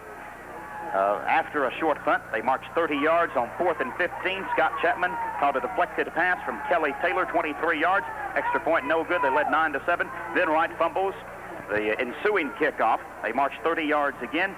Joey Newberry on a 9-yard blast up the middle. Extra point try fails, and Barron leads Glasgow 15-7. And 1 yard in offense won't cut it for any football team. That's what Glasgow's done, and Barron has well over 100 yards. You can't beat a Little League team with 1 yard total offense. No doubt about it. Barrett Wright set to receive at his own 15-yard line. Matt Clemens set to kick off. Let's see if the Scotties get good field position here as Clemens. Here's a kick. It's a squibber.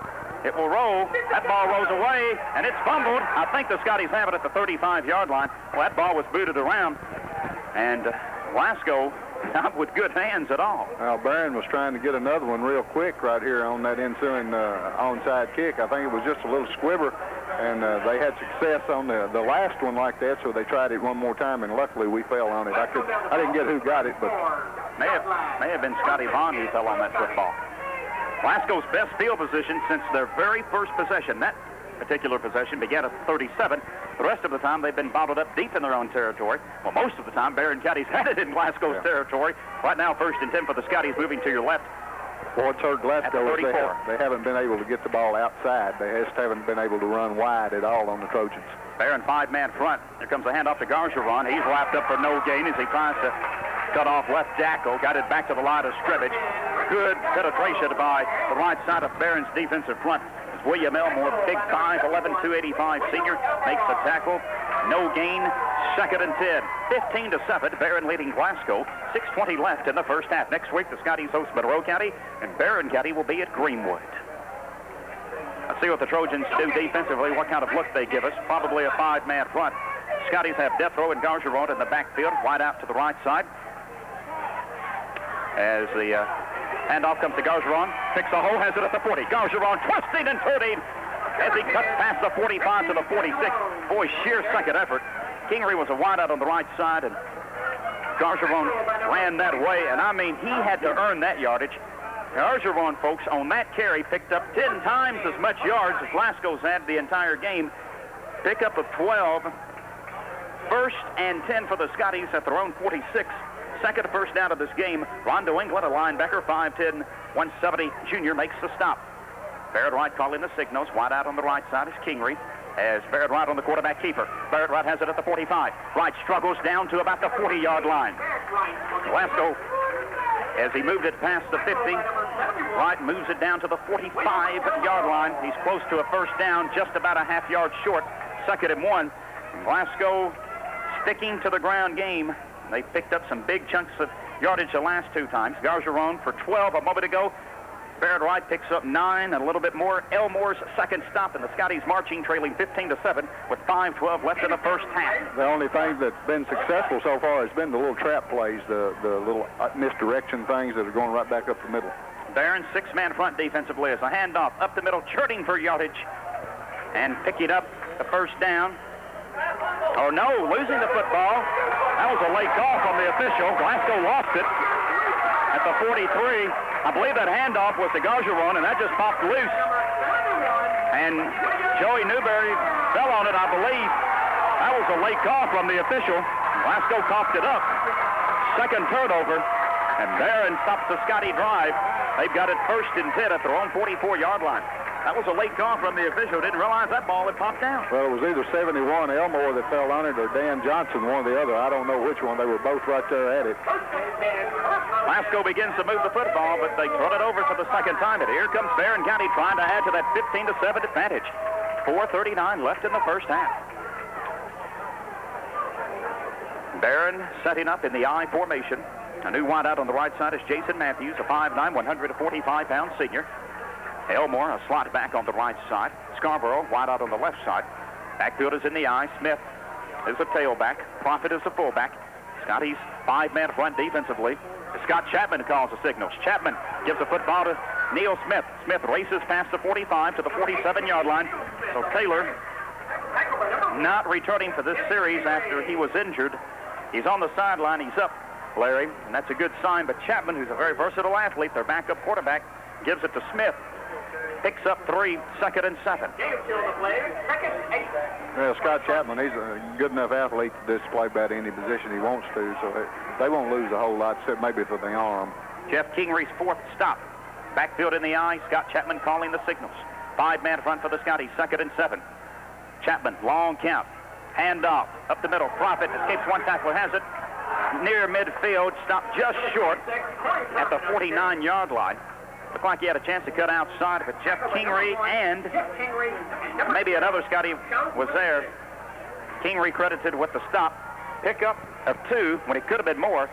3rd at about 5 at the 49-yard line. 3:25 left in the first half. Trojans lead by a score of 15-7. The Scotties definitely need to stop them right here on this drive and get the football back. Don't let them get any more points before halftime, or we get the ensuing kickoff at right after the half. So we have a chance to put some points on the board then. Trojans want to strike right here. They've got the I formation. Chapman calling the signals. And let's see, somebody jumped. Now, Profit was in motion. Now, Scotty jumped as well. Let's see what we've got here. I think it's going to be offsides Glasgow. The offsides occurred before the motion. No, illegal motion is a call. Profit was in motion. I thought Glasgow may have jumped. Some of the Barron County coaches thought Glasgow was jumping offside. Well, the man in the backfield, which was Profit, he took one step toward the line, and then Glasgow jumped. And he can take a step toward and then go side to side and not be in motion. 6 penalties, 40 yards for the Trojans. 3rd and 10 at their own 44. Again, Chapman calling the signals as he'll drop back. He's being chased. He does not get away as he's going to be wrapped up at about the 29-yard line. And backtrack, and the first time Glasgow has gotten a quarterback sack in this football game. Sean Livingston got to him that time. Loss of about 15. Now, Glasgow may get pretty good field position here with 2:47 left in the first half. Clock is stopped. Now it rolls with 2:42. Glasgow will have 2 timeouts, but Larry, they've got to hang on to the football. The last 2 times they've touched it, they've turned it over. They sure have. That's the thing that we cannot do. As inept as we are on offense so far, we cannot put the ball on the ground or have interceptions to squelch drives. Kelly Taylor is back in, and he's going to snap the football. 4th, 26. Barrett Wright standing at his 42. Chapman set the punt from his own 15, and a delay of game called against Barron County. Boy, they've been marred by penalties. That's 7 penalties, 45 yards. And that can't please Coach Hines. Doesn't want Chapman to back up 5 yards to punt it, but he's going to have to right here, and it's going to be 4th at about 31. Well, that's about the only thing that they've done wrong tonight is the penalty situation. They've done real well on offense, and defensively they've held Glasgow to just about nothing except for the kickoff return. The clock starts, but I don't think it's supposed to, is it, Larry, after a 5-yard penalty? Here's the snap from Chapman to Chapman. Here's the kick. Oh, he kicked it off the side of his foot, and that ball's going to go out of bounds, and Glasgow's going to have great field position at the 33-yard line of Barron County. Yeah, 2 minutes and 6 seconds to go. Plenty of time. That punt only went no return, but the punt only carried 10 yards for the Trojans. And they've got it at the 33-yard line. Great opportunity here for the Scotties to put something on the board and get a little momentum going into the dressing room at halftime. If they can do that, they come back with the opening kickoff of the second half and have a chance to put some more on. So there's a little light at the end of the tunnel right now if we can put something on the board here. 1st and 10 for the Scotties at the Trojan 34-yard line. Barrett Wright calling the signals. Death row and Gargeron split in the backfield. His right rolls out to his right. Here's a pass. It is caught by Livingston. Livingston's got it at the 25, ridden down at about the 24-yard line. First pass completion for the Scotties this year. It's Barrett Wright, quick rollout to his right, and he can buy some time on that rollout. That will be close to a first down. It is about a foot short, 2nd and less than a yard at the Trojan 24. Well, that's the play that they tried early in the football game. After they picked up their initial first down of the game, they tried that little rollout, and Barron had a good pressure on them that time. That time they didn't have anybody on him. Backfield split for the Scotties. Barron County, 5-man front. Handoff. Here's Gargeron. He's got a hole. Popped at the 20-yard line, but he's got the first down off left tackle. Glasgow's got 2 timeouts. The clock will stop with the moving of the chains. 4-yard gain. That last tackle made by Corey Profit, his second. Larry, who made that tackle on the pass reception that Livingston made a moment ago? Was that Scarborough? Scarborough, number 22. That's his first. Clock is wound. Scotties have 2 timeouts. 21-yard line where Glasgow's got the football. They just picked up their 3rd first down of this game. They trail 15-7. Glasgow doesn't have a lot of time, Larry. A minute 30 left as they break from the huddle right probably here. Going to have to put the football in the air, and that's risky business for the Scotties. Barrett Wright will roll to his right. He'll run the football. Moves inside the 20, down to about the 19-yard line. Livingston was running around on the right side. Timeout called by Glasgow with a minute 17 left in the first half. That's Glasgow's 2nd timeout. But Barrett Wright tucked it in and picked up about 2 yards before he was taken down by Tom Muse, his 2nd stop. 1:17 left in the first half. Barron County 15, Glasgow 7. We'll return after these messages on WCLU Sports.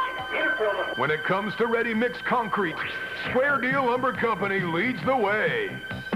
Square Deal Lumber is the leader. the leader in every way. Quality service and so much more. Come see us right away. Follow the leader, Square Deal Lumber Company. We're leading the way in ready-mix concrete. When it comes to ready-mix, prompt delivery and quality concrete at a competitive price is what you want. And that's what you'll get from Square Deal with plants in Glasgow and Horse Cave. With over 30 years experience under our belts, we have the equipment and know-how that'll get the job done right. And at Square Deal, we go that extra mile because customer satisfaction is our goal. Square Deal. Follow a leader. Square Deal Lumber Company. We're the leader in ready-mix concrete in Park City, Cave City, Horse Cave, and Glasgow. Square Deal.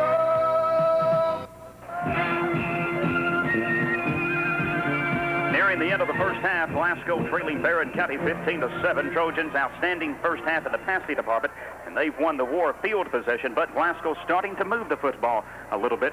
Second and 8 for the Scotties at the Trojan 18-yard line. The last couple of possessions, we have moved the ball pretty well. Of course, one of them ended in a fumble. We don't know how this one's going to end yet, but we only have a minute and 17 seconds to go to put something on the board. Livingston wide out on the left side, death row, a flanker there, and Todd Gentry single back as Gargeron behind Barrett right. Oh, he fumbled the football. There's a scramble for it, and I think Barron County's got it. And that's going to nullify a Glasgow scoring drive. They've not uncovered the heap, but I believe Barron's got it. And they do. And Glasgow has turned it over for the third time, so a big turnover for the Scotties. And Barrett Wright just didn't handle the snap that time. That's right. Bad handle from center, and that's something that you're not supposed to do, especially in that situation. You got to make sure that's going to happen first, is the good snap from center and the good takeaway. Now timeout on the field called by Barron County, and that will be the second timeout taken by the Trojans. 1:12 left in the first half. Scotties trailed the Trojans 15-7. Back after these messages on WCLU Sports. Trojans have the football first in Genesis at their own 20-yard line as Kelly Taylor will drop back. Here's a pass. It is incomplete. Almost a nice grab over the middle by Eric Scarborough, but it hit his hip pad and rolled off. And Taylor with a quick drop. Boy, Barron trying to maybe catch Glasgow asleep defensively. And Scarborough, he can take off if he catches that football. And he almost made a nice catch. Second and 10 as it's incomplete at the 20 after Glasgow turned it over for the third time. That hit him in a bad spot, right in the numbers. If he catches that football, I don't know whether anybody catches him or not. Second and 10 for the Trojans at their own 20. Kelly Taylor's back at it, quarterback. Great to see. Single back behind him is Newberry. Wideouts on both sides. Elmore's a tight end as Taylor will drop back. Taylor's being rushed. Here's Taylor's pass. Caught by Newberry at the 20. Newberry eludes one tackler, takes it up to the 25-yard line. Nice catch on the flat, and Taylor did a good job to get rid of it. Nice catch by Newberry. Gain of 5. Third and 5 for the Trojans at their own 25-yard line. They're using the no-huddle offense. Third and 5 at their own 25-yard line. 46 seconds to go here in the first half. Barron leading Glasgow 15-7. Taylor calling the signals. They've got wideouts on both sides. It'll slot back as Taylor will drop back. Here's a pass caught by Elmore. Elmore scoots outside. He won't get the first down. He's taken out of bounds at the 26-yard line. Glasgow will get it back as it's going to be fourth and about 3 or 4 for the Trojans at the 26. Taylor again did a good job to get rid of that football. And the pass was caught by Elmore, but only a gain of 2 yards. Stop made by Freddie McCandless. Third tackle for McCandless. Larry Glasgow will get the football back. Only 32 seconds left. 4th and 4 for the Trojans at their own 26. Chapman set the punt. Barrett Wright steps back at his own 47. Barron County didn't have enough players on the field, and they're forced to call a timeout. 15-7, Trojans leading the Scotties. 32 seconds left in the first half. We'll be back after these messages on WCLU Sports. A picture worth taking is a picture worth having developed in the Mini Lab at Wilderness Studio. The Mini Lab is a high-tech device that ensures fast processing, beautiful pictures, and low prices. Need them in a hurry? No problem. Get your photos in a snap. You'll have it almost as fast as you can say, "Is it ready?" And remember, every Tuesday and Thursday's double print day. Wednesdays are ladies' days. Ladies get 2 rolls developed for the price of 1. You can drive right up to our front door or drop your film off in our drop box after hours. For the fastest service, best quality, and lowest prices, have all of your film processed at Wilderness Studio, 101 East College. Get into the first big game of the NFL season. McDonald's Kickoff Payoff. Get game pieces on select McDonald's food items, like supersized fries. Pull the tab and collect your points to turn them in for great prizes. Just 10 points scores you an NFL player trading card sheet. Collect them all. So play McDonald's NFL Kickoff Payoff till September 2nd.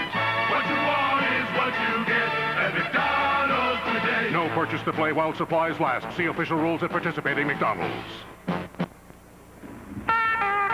Notice that Chad Davis is warming up, Larry. They could be in his field goal range if Glasgow gets good field position here before this first half comes to an end. Chapman high, snap. Here's a kick by Chapman. Oh, he kicked it end over end. It will take a Barron County roll and go to about midfield. The Scotties will have it 1st and 10 with 25 seconds to go, just shy of midfield. That snap was a little bit high. Chapman did a good job just to get rid of it. 25-yard punt, no return. And the Scotties will have to move it to about the 25 or 30-yard line to get in Davis's field goal range. They've got it at their own 49.5-yard line. 25 seconds to go in the first half. They've got 1 timeout. Well, we got 1 timeout, and we have to probably put the football in the air, and that hadn't been our best suit here tonight. Handling the football hadn't been our best suit. Glasgow's put it on the ground 3 times. Right, that's the main problem. But if we can get it inside, say, to the 30-yard line or so, Chad's got a chance. It's hot out there. A lot of perspiration, Larry. The Scotties have to hang on to it in the second half. No doubt about it. You can't put it on the ground anymore. If you do, you're going to get blown out of here in the second half. Barrett Wright calling the signal. He's gone all the way here in the first half. Death row, and Richie Gargeron split in the backfield. Barron County 5-man front. As Barrett Wright will drop back. No, he'll run with the football. Tries to escape. One tackler has it. Past the 47 to about the 46-yard line in Barron County field position. Clock rolling with 15 seconds. And now Glasgow is going to call timeout with 14 seconds. It will be their last timeout of the first half. And Glasgow, even if they get it to about the 30 or 35-yard line, they're going to have to rush it for Davis to try a field goal right here. Yeah, it'll have to be a pass play out of bounds or something like that to get the clock stopped to get people on the field, because you can't do it in 14 seconds. We'll hold it here. And, Larry, let's go ahead and ask our trivia question on 14 Karat Go. And, of course, Jerry Wilson will be back at the station to receive your phone call. A free meal from McDonald's on the line. A Big Mac and an order of French fries. Everybody's eligible tonight. Only 1 winner per household during the football season. Phone number to call is 651-9149. 651-9149. And if the line's busy, try again. Larry? All right, this is a 2-part question. The Glasgow Scotties and the Barron County Trojans have had 2 very famous field goals in their football history. Glasgow's field goal beat Fort Knox in 1982, a 21-yarder. Barron County's beat Glasgow on a 23-yarder. Both came with very little time on the clock. Now, I want you to name the players from Barron County and Glasgow that kicked those famous field goals. All right, we'll repeat that question here before we take the break. 2nd and 7 for the Scotties at the Trojan 48. As a handoff will come to Gentry, and Gentry is going nowhere. On a reverse, Gentry got the football, and he was stopped back at the 49-yard line as he came from a slot back position, and that is going to end the first half. The first half has seen Barron County win the battle of field position. Barron County has had an outstanding passing game from Kelly Taylor. Scott Chapman has done it all. They've gotten good protection from the offensive line. They've gotten some key runs. Glasgow got a big kickoff return from Barrett Wright for a touchdown. Scotty began to move the football a little bit better late in the second quarter, but Glasgow with 3 straight turnovers. One of those led to a Barron County score. Another prevented Glasgow from possibly moving in for a touchdown. And Barron leads at the half 15-7. One more time, Larry, let's ask our trivia question here on 14 Karat Gold. Okay, the Glasgow Scotties and Barron County Trojans have had two very famous field goals in their football history. Glasgow's beat Fort Knox in 1982, a 21-yarder. Barron County's beat Glasgow in 1979. It was a 23-yarder. Both came with very little time on the clock. I want you to name the players from Barron County and from Glasgow that kicked those famous field goals. 651-9149. We'll return with our halftime show in 2 minutes on WCLU Sports.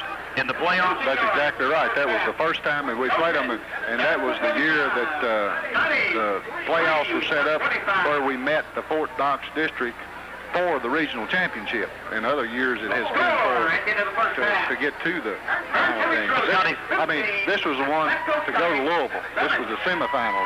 You beat Mayfield the game before. That's right, beat Mayfield in the game that we've played Fort Knox here in the past few years. That's the one we played them. It was turned around at that time, and we went to Fort Knox, and they had just scored to take the lead, and I think it was 5 minutes and some seconds left on the clock, and we moved the football down to the 4-yard line before the drive stalled, and they said Todd Childress up for the field goal, and he kicked it right through there, and Fort Knox got the ball back and had a chance to move it on down and do some damage, but I think Tony Wooten or somebody knocked a pass down or intercepted the pass there late in the game to stall their drive, and it was all over, and that's our only trip to the state final. But, Larry, we've talked about high school football action in this area. Let me mention some things on the state level before we move to the second half. I think we've talked about Bardstown, and they are preseason #1 in the Class A poll, and they've just got an outstanding football team. In the AAA poll, Fort Thomas Highlands is the preseason #1 pick. Bowling Green is #5.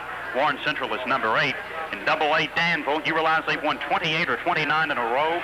They're pick #1. They lost their whole offensive line, but Coach Sam Harp has his whole backfield returning. They don't rebuild, they reload over there. Exactly. Mayfield #2. Corbin #3. Scotties will play them a little bit later in the season. Rockcastle County #4. Fort Campbell #5. Anderson County #6. E-Town #7. Prestonsburg #8. Russell #9. Glasgow #10.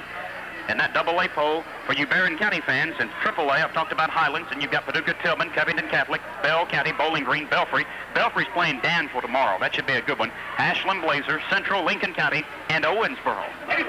That's who's who in football in that AAA and Class AA right there. They're all good football teams. I think most of that goes from last year's records and what they got coming back. I don't know how they can rank the Scotties at #10 in the state in AA, but the way we're playing on offense right now, it's definitely not going to be that way. But it's nice to be recognized, and that goes with the tradition right there. I think that's why the Scotties are ranked up there that high, because of their tradition over the last few years. And, that's what you build on, and hopefully this team can turn things around here in the second half and get started right.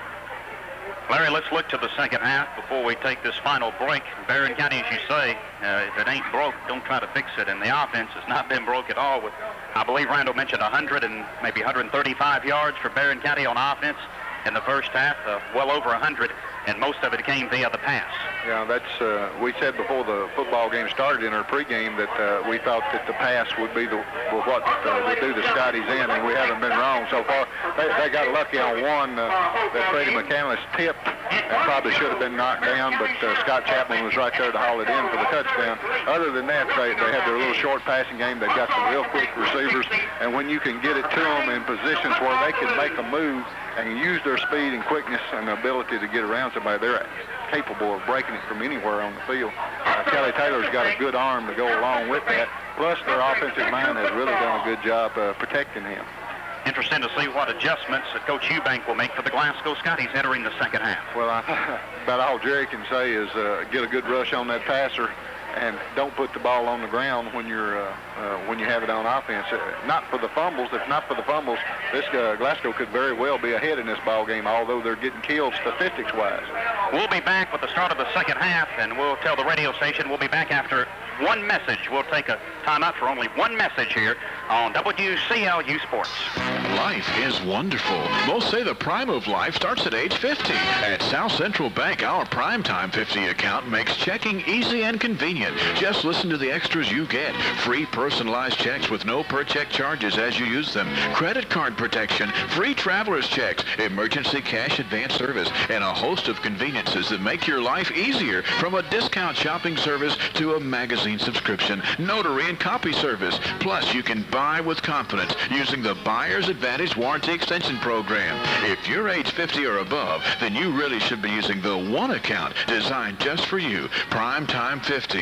Why not stop in and pick up a free brochure that details everything Primetime 50 has to offer? Primetime 50 from South Central Bank, the bank that's good for you and our community too. We're the best at what we do. The bank that does what's good for you. South Central Bank, Glasgow and Park City, member FDIC. Matt Clements will kick off for Barron County as we start the second half. Barron right, deep to receive at his 15-yard line. Scotties move to your right in the third quarter. Barron County to your left. Trojans leading the Scotties by a score of 15-7 as the second half will get underway. Here's Clements' kick, and over in boot. Scotty will fall on it and try to return it. And trying to cut to the outside is number 4, Brian Vincent, but he is ridden down all the way back at the 30-yard line. He picked that up at the 40. He almost eluded one tackler, but somebody hung on his jersey and rode him down back at about the 29-yard line.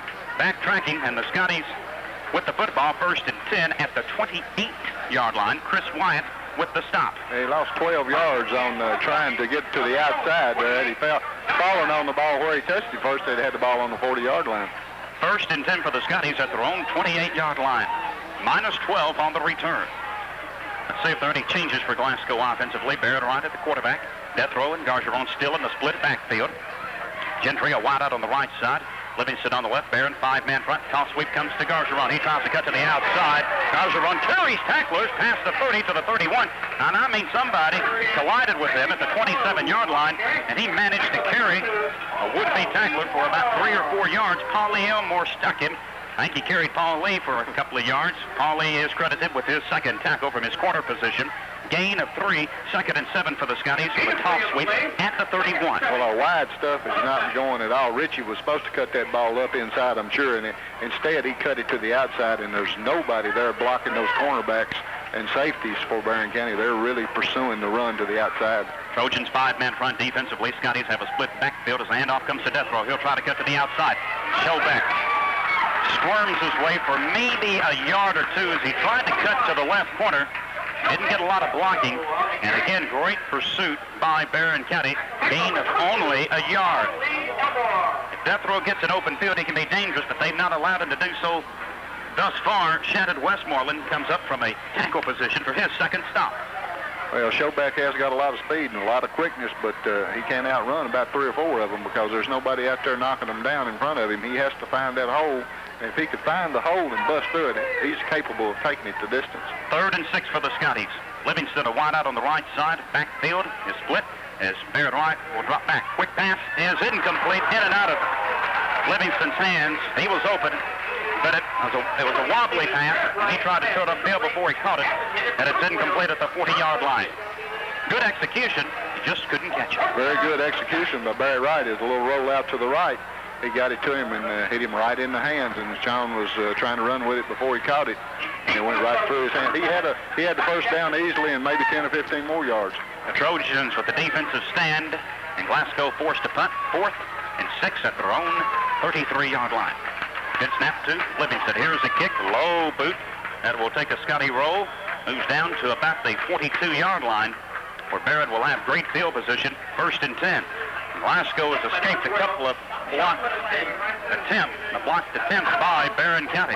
That was very close to being blocked that time. I couldn't get the number of who was in there, but it was very, very close. Sean did a good job just getting it away. Coach Eubank said the punting game would be a big concern, and it's proved to be. Punt for Livingston carries 26 yards, no return, but good field position for the Trojans. They've got it 1st and 10 at their own 42. This is probably the deepest, farthest back they've had to start a drive, I think, tonight. They don't mind that a bit. Taylor returns at quarterback. Backfield, Newberry and Crane, fullback and tailback. Two receivers split to the right. Here comes the toss sweep to Crane. Cuts to the outside, has it at the 40. Crane at the 45, taken down by Jeff Kingery. Then a flag is dropped. Did Kingery grab his face mask? I don't know. It looked like he tackled him from behind, but we're going to get number 31 for doing something. I don't know what he did. Maybe he pushed somebody in the back or clipped or something. Yep, clipped. 31. Well, Barron County hit with a second major infraction. Earlier in the half, a 15-yard penalty. Heard a scoring opportunity for the Trojans, and this time it will back them up a little bit after Crane swept to his left and picked up 3. Kingery made the stop, but Newberry flipped. Well, their sweeps are doing just the opposite of what Glasgow's are. Glasgow's sweeps are not getting anything because the cornerbacks and the safeties are really piling up on the line of scrimmage. Glasgow's are laying off. They have to respect the speed of those wide receivers, and they're not up there on those sweeps when they do come wide. Barron County's, the biggest thorn in Barron County's side has been penalties. They've been penalized 8 times for 60 yards. Yeah, that's the only negative that you can put on Barron County tonight is their penalties. First and 23 for the Trojans at their own 30. Single back is Crane behind Taylor. In motion to the right side is Chapman. Scarborough's a wideout on that side as Taylor drops back. Here's a pass, a lateral picked up by Chapman. Chapman cuts to the outside, has it at the 35. Chapman rides tacklers to the 40-yard line as he picks up most of that 15-yard infraction. Scoots it to the 41-yard line. Chapman, as we said, always a versatile athlete, just a fine young man. And a pass reception of 11 yards. Second and 11 for the Trojans at their own 41-yard line. Well, that was just a little screen. Scott Chapman was on the far right, flanked out, and he just took a step toward the backfield, and they just raised up and threw it to him and let him do what he could on his own. And he got quite a bit of yardage. They're going to have to jam those receivers right at the line. Then you take a chance of them getting long on you, but you're going to have to do something short. Taylor, high formation as he drops back. He's got time. Here's a pass caught by Chapman. Then he's wrapped up at the 44-yard line. Clyde Vincent was there to make the stop. Pass completion of only 3 yards. Sets up third and about 8 for the Trojans at their own 44-yard line. Taylor getting good protection. Just a quick drop that time. He's thrown the football 18 times in this game. He's passed for 142 yards. Well, those are the types of passes that may get you 3 yards this time, but the next time that tackle may be missed. It might get you 35 or 40 yards the next time. They'll just keep coming back right with it, him and Scarborough on one side and on the other. Newberry is alone back behind Taylor. In motion to the far side is Chapman. Glasgow 5-man front as Taylor drops back. Taylor's going to try the home run pass. It's going to be overthrown at the 30-yard line, but Scarborough had 2 defenders between him, McCandless and Barrett Wright. Fly pattern, incomplete, but that ball had a chance to fall in. That's right. If that throw is 5 yards shorter, he catches it. Because we had 2 defenders there, but one was in back and one was in front, and they wasn't going to have a chance to get it. You know, Taylor's got the experience like Chad Meadows had when he was a junior. You know, as a sophomore, Taylor passes for 1,800 yards. You don't really know how much a good quarterback is experience-wise until you lose him. Glasgow losing a good one in Chad Meadows. Here's a kick. End over in boot. Barrett Wright will have a chance to return this one. Has it? Oh, he fumbled it, picked it up at the 30. Barrett Wright tries to cut to the outside. He's going to be ridden down, though, at the 23-yard line. That was Glasgow's 4th fumble. He held on to it, but he lost about 7 yards in the process. Glasgow will have it first and 10 at their own 23-yard line. 8:04 left in the third quarter, and Glasgow trails by a score of 15-7. Well, Scotty's trail 15-7. That's another case of breaking that first tackle and trying to get up to the outside, and they can't do it, and they lose more yardage than what they thought they were going to get. That stop was made by Kelly Taylor. His first tonight. Livingston wide out on the left side, Gentry on the right. Death Row and Gargeron split in the backfield behind Barrett Wright. 5-man front. Here's a handoff up the middle. Gargeron is going nowhere. He has stood up at the line of scrimmage as he searches for room. But the interior of the Barron County defensive front whipping Glasgow's offensive line that time. And a couple of folks are in there, led by Jason Fields. Fields comes in from a tackle position to make his second stop. He's recovered a fumble. They've had several defensive stars in this game. No pickup, 2nd and 10 for the Scotties. That yardage up the middle coming tough for Glasgow. Yeah, the Scotties are going to have to get something get their fast people one-on-one or something like that, little short passes or something, because the running game has definitely been stymied. Barrett Wright rolls out to his left. Here's a pass caught by Livingston at the 30. Livingston has it at the 35. Livingston is rolled out of bounds at the 38-yard line. But Barrett Wright on the roll out. Second time that pass has worked. And that may be Glasgow's best passing attack, as Sean Livingston may have a muscle cramp on the far sideline. He does. He's right on the sideline. There was a pretty hard tackle by the shoulder pads there, and he slung him to the ground and got a cramp in his leg. Kelly Taylor brought him down, but not before Barrett Wright's pass hits Sean Livingston. 14-yard completion. Glasgow's fourth first down of this game, their first by the pass. They continue to work on Sean Livingston on the left side. Glasgow will have it first and 10 at their own 37-yard line. Wright's got a little mobility. That may be Glasgow, well, that has been Glasgow's best passing strategy. John J. Bird in at a tackle position for the Scotties. And Bird for Glasgow, a 6'1", 210-pound sophomore. Backfield split, Barron, 5-man front. Barrett Wright calling the signals. Here's a handoff, a little bit of an opening. Is falling past the 40 to about the 41-yard line. Is Richie Gargeron off left tackle. Shannon Westmoreland's third stop. Gain of 4.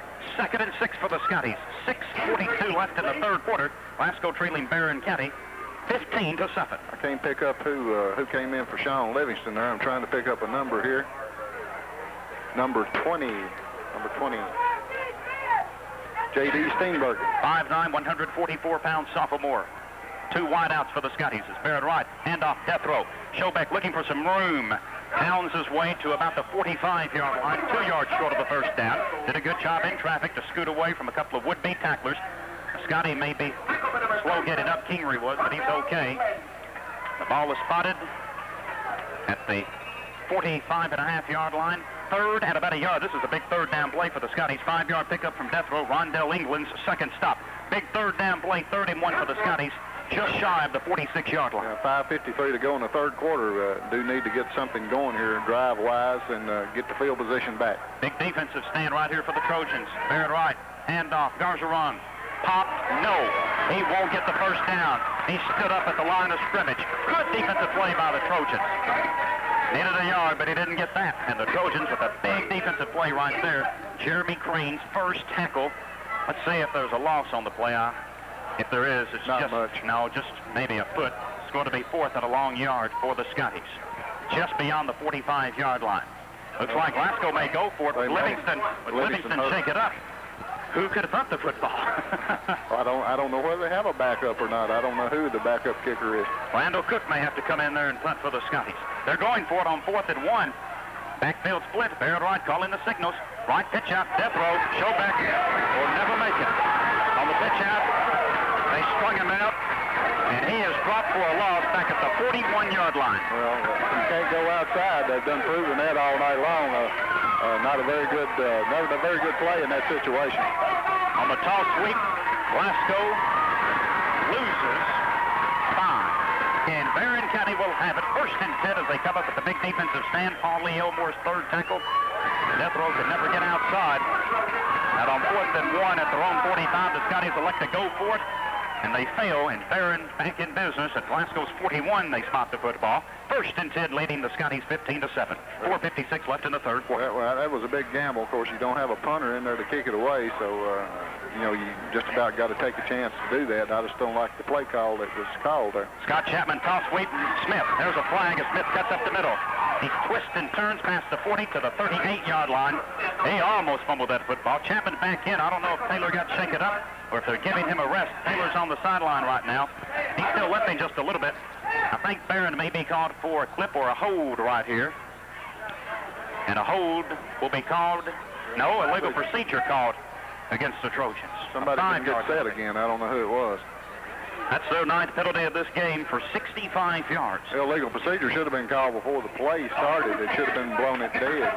4:49 left in the third quarter. Barron leading Glasgow 15-8. But remember, Larry, the Scotties still only a touchdown and a 2-point conversion behind. That's exactly right. That's why we needed to get something going on the offensive end, and we get stymied holding on downs there, and then we put the football on the ground 3 times, and that's the things that kill you in this game. Matthews in at a wide out. Smith and Profit in the I formation as Chapman. Handoff. A little bit of running room for Corey Profit. Still on his feet. Moves past the 40. Down to about the 38-yard line. Great second effort by Profit as he blasted up the middle. Then shimmies to his right. Picks up the penalty plus a couple of more. 2nd and 8. No, really 2nd and 7 for the Trojans. As a stop made by Joe Clare for the Scotties. His second. Clare at a defensive tackle. Pickup of 8. 4:23 left in the third quarter. Barron leads Glasgow 15-7. The season opener here on 14 Karat Gold, WCLU Glasgow. Sean Livingston is back in the ball game now. 2 wideouts for the Trojans on the left side. Scotties defensively. 5-man front. Long count by Chapman. Here's a handoff. Smith's got it. Smith runs through 1 tackle, moves it past the 35 to the 34-yard line. Neil Smith. And even if Glasgow can stop Barron, Larry, Barron, of course, may go for it if Glasgow stops him here, because it would be 4th and short unless Glasgow got a penalty or dropped him back. But even if Barron elected to punt right here or on 4th down, Glasgow's going to be 10 deep in their own territory. Definitely. Field position still in Barron County's favor. It hasn't been Glasgow's favor all night long. Pickup for Smith of 4. 3rd and about 4 for the Trojans at the Scotty 34-yard line. They're set in the I. Glasgow 5-man front is Chapman calling the signals. 2 wideouts on the right side. Here's a handoff. Newberry. He's got the first down and more. Newberry scoots past the 30, down to the 25. Newberry finally wrapped up at about the Scotty 24-yard line. Newberry's made some good runs for the Barron County Trojans. And again, he had a big opening by the right side of that offensive line, opening those gaps for the Trojans. Big Travis Pickett and Chris Browning. Gain of 11 for Joey. 4 carries, 23 yards, another first down. That is their first down by the rush. Their 6th overall. 1st and 10 for the Trojans at the Scotty 22-yard line. And now we've got an official timeout. Official's timeout. If Barron nails a score right here, Larry, Glasgow is going to be in deep trouble here late in the third quarter. Well, and that puts them in a deep hole where they would have to throw the football to get out of it and try to put some points on the board. If they can hold it at 15-7, they're still in the ball game with 1 touchdown. So it really would put a hurt on Glasgow if they get a touchdown here. We have an official's timeout as the referee is talking with Coach Jerry Eubank about something. What I'm not sure. Something wrong with the chain gang over here. Millions have already won playing McDonald's Kickoff Payoff. And there are millions more prizes to win. Win a trip to the Super Bowl or to the Pro Bowl in Hawaii. Be the honorary Super Bowl MVP and win a 93 Buick LeSabre. Look for the game piece on select McDonald's food items and play NFL Kickoff Payoff today. No purchase to play. Rules at participating McDonald's. Game ends 9/2/93. At Elgin's Food Stores, you're gonna see the store that's right on the money. This week, 1-pound quarters of Parquet margarine are priced 39 cents each, light or regular. And Northern Tissue in the 4-roll pack, assorted colors and prints, just 89 cents. Stop by Houchins today. At Elgin's Food Stores, you're gonna see the store that's right on the money. Back here at Trojan Stadium, at officials' timeout, as I guess there was a problem with the chain, or they might have been allowing the teams to take a water break right there, Larry. Well, they did do that, but they were fooling with the chain over. I don't know whether it broke or came loose from one of the sticks over there or something. That's what started, and then they let them have the water break. Scott Chapman replacing Kelly Taylor for this series, and he's moving the Barron County Trojans where they've got it 1st and 10 at the Scotty 22-yard line after they stop Glasgow on 4th and 1 at the Scotty 45. Wide out on the left side. Wide receiver is Scarborough. On the right side, Matthews. Backfield in the eye as Chapman will call the signals. Scott Chapman will roll out to his left. He may keep the football. No, he'll try to throw it. No, he'll keep it. And he gets away from one man. Cuts up the middle. Has it at the 20. Chapman scoots his way to about the 16-yard line. Great running by Scott Chapman. Looked like that Jonathan McNabb might have had him wrapped up back at the 25.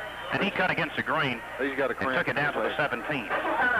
Scott's down with a cramp in his leg, and then we got another one over here on the 5-yard line. He's got another cramp in his leg. That's number 2. That's Paul Lee Elmore. Paul Lee Elmore. So the Barron County trainers and staff working on their players. But boy, what mobility by Scott Chapman that time. Yeah, he went to the left. There was a little rollout. Sean Livingston had him measured all the way, and he was looking to see if he's going to pass or whether he's going to run. And when he ran, Sean got a hold of him, but he got away from Sean and then cut back across the field to the right, and Joe Clare got him. 4-yard pickup from Chapman. He did a lot more running. And the Trojans deeper in Scotty territory at the 17.5-yard line. 15-7 to Barron County with the lead. 2:43 left here in the third quarter. Barron with outstanding passing in the first half. Glasgow with 3 turnovers. Barron all night has won the battle of field position, and that may be the storyline right here. Well, that and the turnovers. That and the turnovers, that's right. The turnovers really hurt Glasgow when they had a couple of drives going where they started moving the football on the ground. Had one good pass play in the bunch, I think, but you put the football on the ground and you give it to anybody. I don't care how good a football team they are, you give it to anybody and you're not going to win. And Glasgow has not been able, because of the fumbles, but basically has not been able to move the football with the exception of a couple of drives late in the first half. That's right. It's a very inexperienced team on offense. You know, you got a quarterback that never has played the position. You got a tailback that has never played football before. Richie Gazzarone has not played running back before. He was used mainly on defense last year. 3 of the 5 linemen have not started. That's right. You do have a couple that played a lot last year. Sean Livingston, of course, is very experienced at receiver. But if you don't have anybody to get it to him, you know, that's a problem. And it's a very inexperienced team is about all you can say. Newberry at fullback, Crane at tailback. Kelly Taylor back in as Chapman is okay. He limps off the field. Elmore is okay. Here's a handoff up the middle. Joey Newberry on the fullback blast to stop at about the 16-yard line on the little draw. And there to make the tackle. Good stop by McNabb and good penetration that time. Wrapped him up. Only a gain of 2 for Newberry. 3rd and a long 4 for the Trojans at the Scotty 16-yard line. That's about the 3rd time they've used that play in this drive, and that time Jonathan McNabb saw it coming and was there for the tackle. Big 3rd down play right here. 2 wideouts on the right side of Matthews and Scarborough. They're in the eye. Scotty's 5-man front defensively. Taylor calling the signals. Taylor, short sweep comes to Crane. Crane cuts to the outside. He'll have it at the 15. Crane at the 10. Crane at the 5. Touchdown, Barron County. Beautiful run by Jeremy Clay. Barron County now leads Glasgow 21-7 with a minute 47 left in the third quarter. That was a beautiful run by Crane, and he got some key blocks on the right side.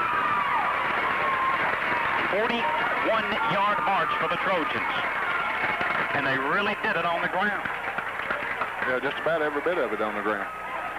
They've shown that double threat here with the ground and air success. Here's Scott Chapman in to attempt the extra point. A minute 47 left in the third quarter. Barron leading Glasgow 21-7. The kick by Chapman is blocked, and the kick is no good. That might have been Jeremy Poland who got in there, number 67 for the Scots. But Barron County leads Glasgow 21-7. A minute 47 left in the third quarter. Barron looking for its first win in 14 years against the Scots. We'll return after these messages on WCLU Sports. Columbia Pictures proudly invites you and your family to celebrate the biggest day of the year with the funniest comedy of the decade, Groundhog Day. Now available on video cassette at Cinema to Go. Bill Murray is at his wisecracking best in this riotous romantic comedy about a weatherman caught in a personal time warp on the worst day of his life. Cheered by critics everywhere, it's great entertainment for the entire family. Groundhog Day, rated PG, now available from Columbia TriStar Home Video at Cinema to Go in the Southgate Plaza and Barron River Plaza, Glasgow. You've heard that good things come in small packages, and that's more true than ever before with the Electric Plan Board's cable TV service. Packages are small and some are large, but they can all save you money. It's new pricing on the premium channels. With these new rates, the movie channels, Showtime, Cinemax, HBO, and the Disney Channel are all better values than ever. Call 651-8341 today for more information. By the way, these rates aren't only for their many new customers, they're for everyone.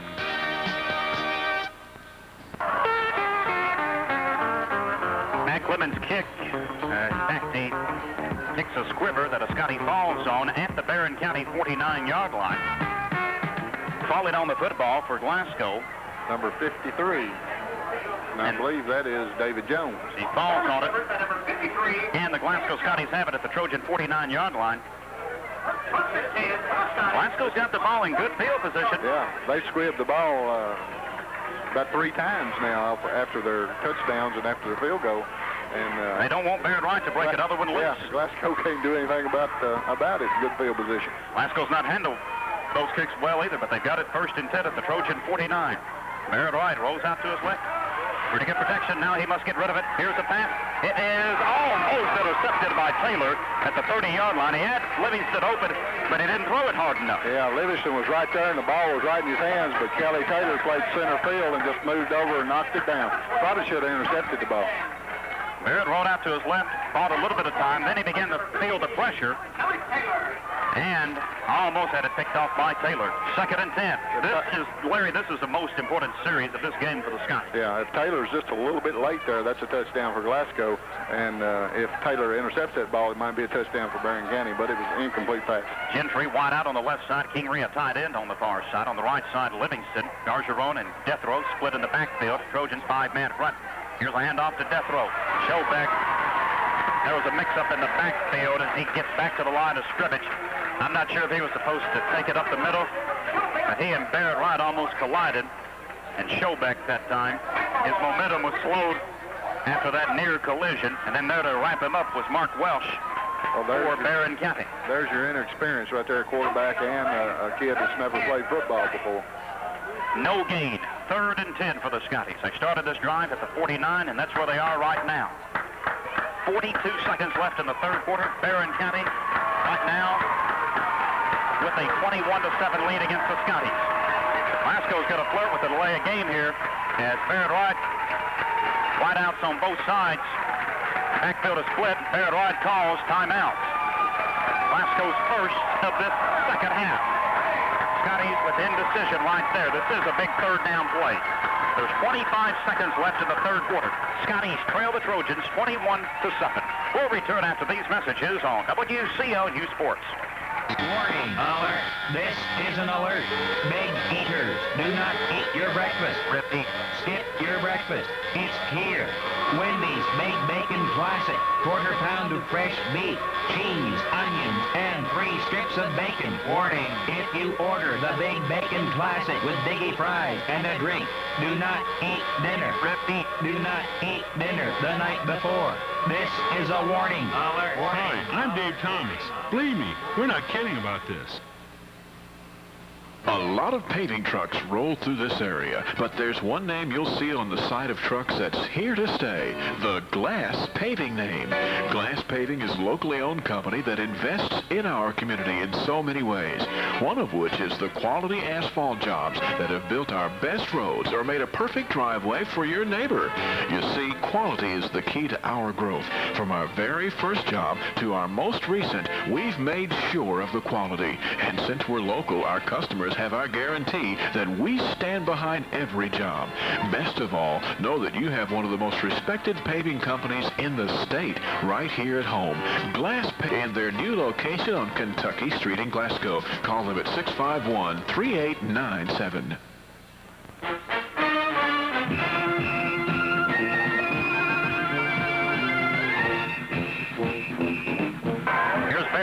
His pass is incomplete as he was chased out of the pocket on 3rd and 10. Pass intended for Jeff Kingery floating across the middle. But that pass far short. Glasgow forced to pass on 3rd and 10 at the Trojan 49-yard line, and he was flushed out of the pocket. And his pass intended for Kingery at the 39 falls short. It's incomplete. 4th and 10 for the Scotties at the Trojan 49-yard line. Well, Barrett had some time to throw that time, but then when the pressure came, he threw he was going to his left and threw off the wrong foot and tried to throw back across the field, and it was way short to Jeff Kingery. Chapman deep in his own territory at the 18-yard line. Sean Livingston to punt. Low snap. Here's a kick. Wobbly boot that will fall in front of Chapman. Take a Scotty bounce. Rolls past the 15 to about the 11-yard line, where the Scotties, for a change, will have Barron County deep in their own territory. But Barron leads Glasgow 21-7 with 8 seconds to go in the 3rd quarter. Yeah, well, Barron's probably going to be content now, to go in this last quarter and kind of try to control the ball, which they've done a good job on the ground. Don't look for them to throw too many long passes or anything, but they'll try to control it now and just keep this thing moving. 37-yard punt from Livingston. The clock is wound, and the third quarter has come to an end. At the end of 3 quarters, Barron County leads Glasgow by a score of 21-7. Let me remind you that we will have our 14-karat gold scoreboard reports immediately following our post-game show, and Jerry Wilson will have updated reports for us every 20 to 30 minutes through midnight here on WCLU, and we'll remind Jerry back at the station that if we do have any scores to pass along during the post-game show, that we will take those at the end of the fourth quarter. We'll return with the fourth quarter after these messages on WCLU Sports. Hello, my friends. This is old JC from Nashville, here to tell you about my friends at Square Deal Lumber Company. You know, when it comes to building materials, full service from experienced pros, and sharp competitive prices, there just ain't... Cut. JC, please, watch your ain'ts. Oh, what? Well, my uncle's just watching the ain'ts. No, we want you to watch your glamour. Oh, heck, Grandpa, he's watching her. So I play the music, boys.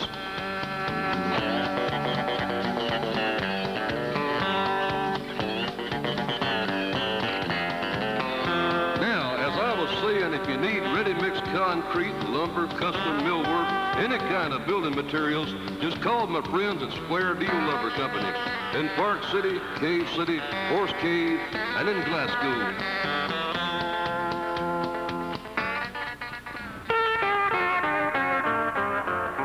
Into the fourth quarter, Randall Cook.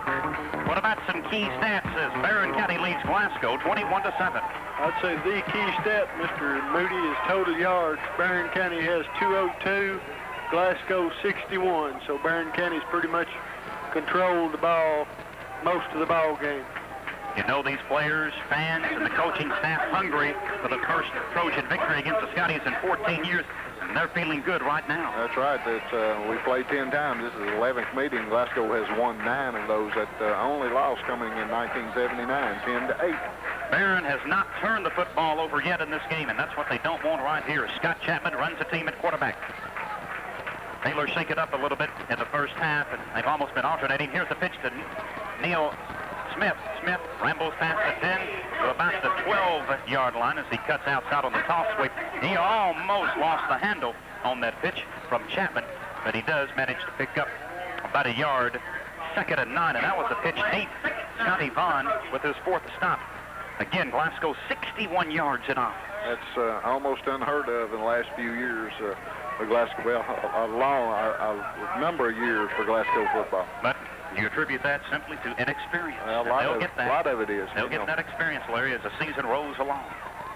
When you got people that's not playing in the positions that they're normally playing, used to playing in over the years, it's a little bit different. Backfield in the eye. Prophet is a fullback. Neil Smith is a tailback. 2 wideouts on the left side, Scarborough and Matthews. Scott Chapman running the team. It's Chapman on the hand. Now, there's a fumble at the 10-yard line. And let's see, do the Scotties have the football? Yes. And that might be the break that Glasgow's looking for as Vaughn falls on it. That's what Barron County didn't want. And Glasgow needing a quick touchdown here. If you're a Scotty fan, if you're a Trojan fan, you want a big stop. Glasgow's best opportunity here. Certainly the best field position they've had. Well, they'll have it 1st and goal, Larry, at about the 9.5-yard line. If we can't score here, then we might as well pack the bags. Michael Moore is in the lineup, and let's see if he will run the team at quarterback, Larry. That means Barrett Wright will be the tailback. This is Michael Moore's first start for the Scotties this year. A 6-foot, 175-pound junior. Backfield is split as Moore. Handoff, Gargeron tries to cut to the outside, spins off 1 tackle, moves it down to about the 7.5-yard line. Holly Elmore, one of those tacklers there, and Larry's going to credit him with the stop. Michael Moore inserted as the quarterback, only a gain of a yard. He moved it down to about the 8-yard line. I'm sure Michael was going to come in on the next series anyway. They probably had that figured out already. They just didn't know it was going to be down in this territory. Glasgow certainly doesn't want to fumble, and they don't want a penalty right here. And they're beginning to flirt a little bit with that 25-second clock as they finally break from the huddle. Wright and Gargeron split in the backfield. Michael Moore calling signals. Gargeron in motion to the right side. Here's the pitch to Barrett Wright. He's got it at the 5. Wright carrying tacklers down to the 3-yard line. He was a step away from breaking that for 6 on the toss sweep. Barrett Wright moves it down to about the 3.5-yard line. Sets up 3rd and goal at that point. Yeah, that was a good run. Barrett's a real good runner, and they've been trying this combination during the scrimmage games, and I thought we may see it earlier in this ball game, but they picked the 4th quarter to do it, and it's not a bad combination. Michael Moore doesn't have any experience, but he's a quarterback. He's been playing quarterback his whole football career. Billy Sanderson in at a tight end position. 3rd and goal at the 4 is Moore. Handoff Gargeron. Cut. He flipped down at the 5-yard line. That's going to set up 4th and goal for the Glasgow High Scotties. A golden opportunity here, but the Trojan defense rising to the occasion. And Glasgow is going to call a timeout right here. Scotties call a timeout. 4th and goal at the 5 as the most critical play of this game coming up for Glasgow. 9:30 left. Barron County 21, Glasgow 7.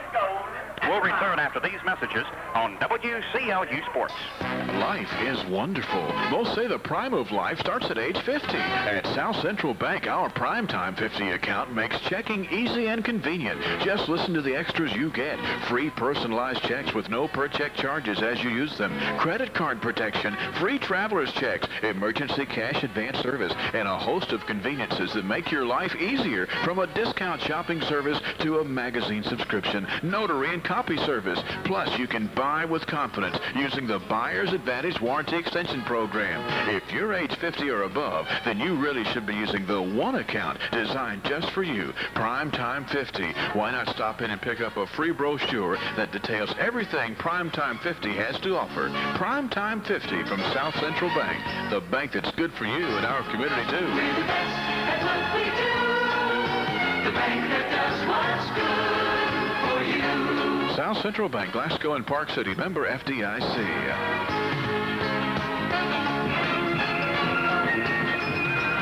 That last tackle made by Kenny Sutton, the defensive end for Barron County. Big 4th down play for the Scotties right here, trailing 21-7, 9:30 left in this game. 4th and goal at the 5-yard line. Yeah, and the drive started at the 9 after the fumble, so we've only gained 4 yards and 3 downs here. Barrett Wright returns at quarterback. Death row and Gargeron split in the backfield. Vincent and Livingston wideouts on the right side. Barron County defensively will stack 6 men at the line of scrimmage as Barrett Wright will roll out to his right. Barrett Wright will try to pass. He'll get away from one man, but not the second, and he's dropped at the 15-yard line. Looked like he had Vincent open,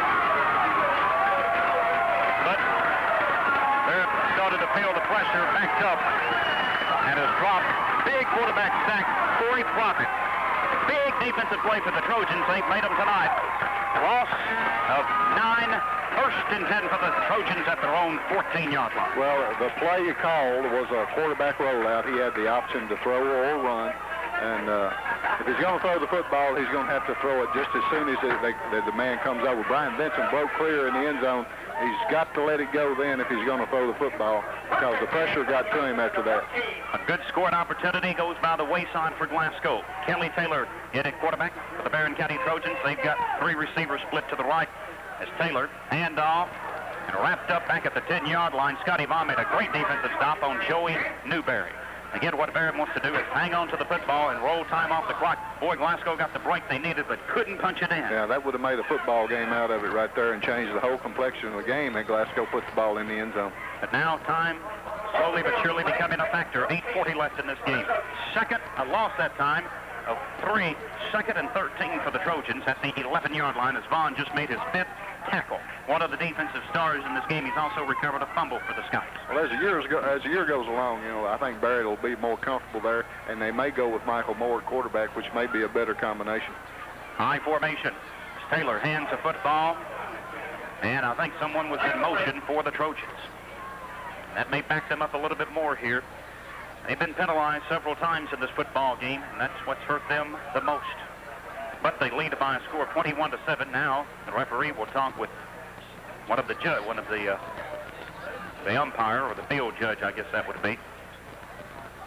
And let's see what the official indication is right here. Dead ball foul. Illegal procedures a call.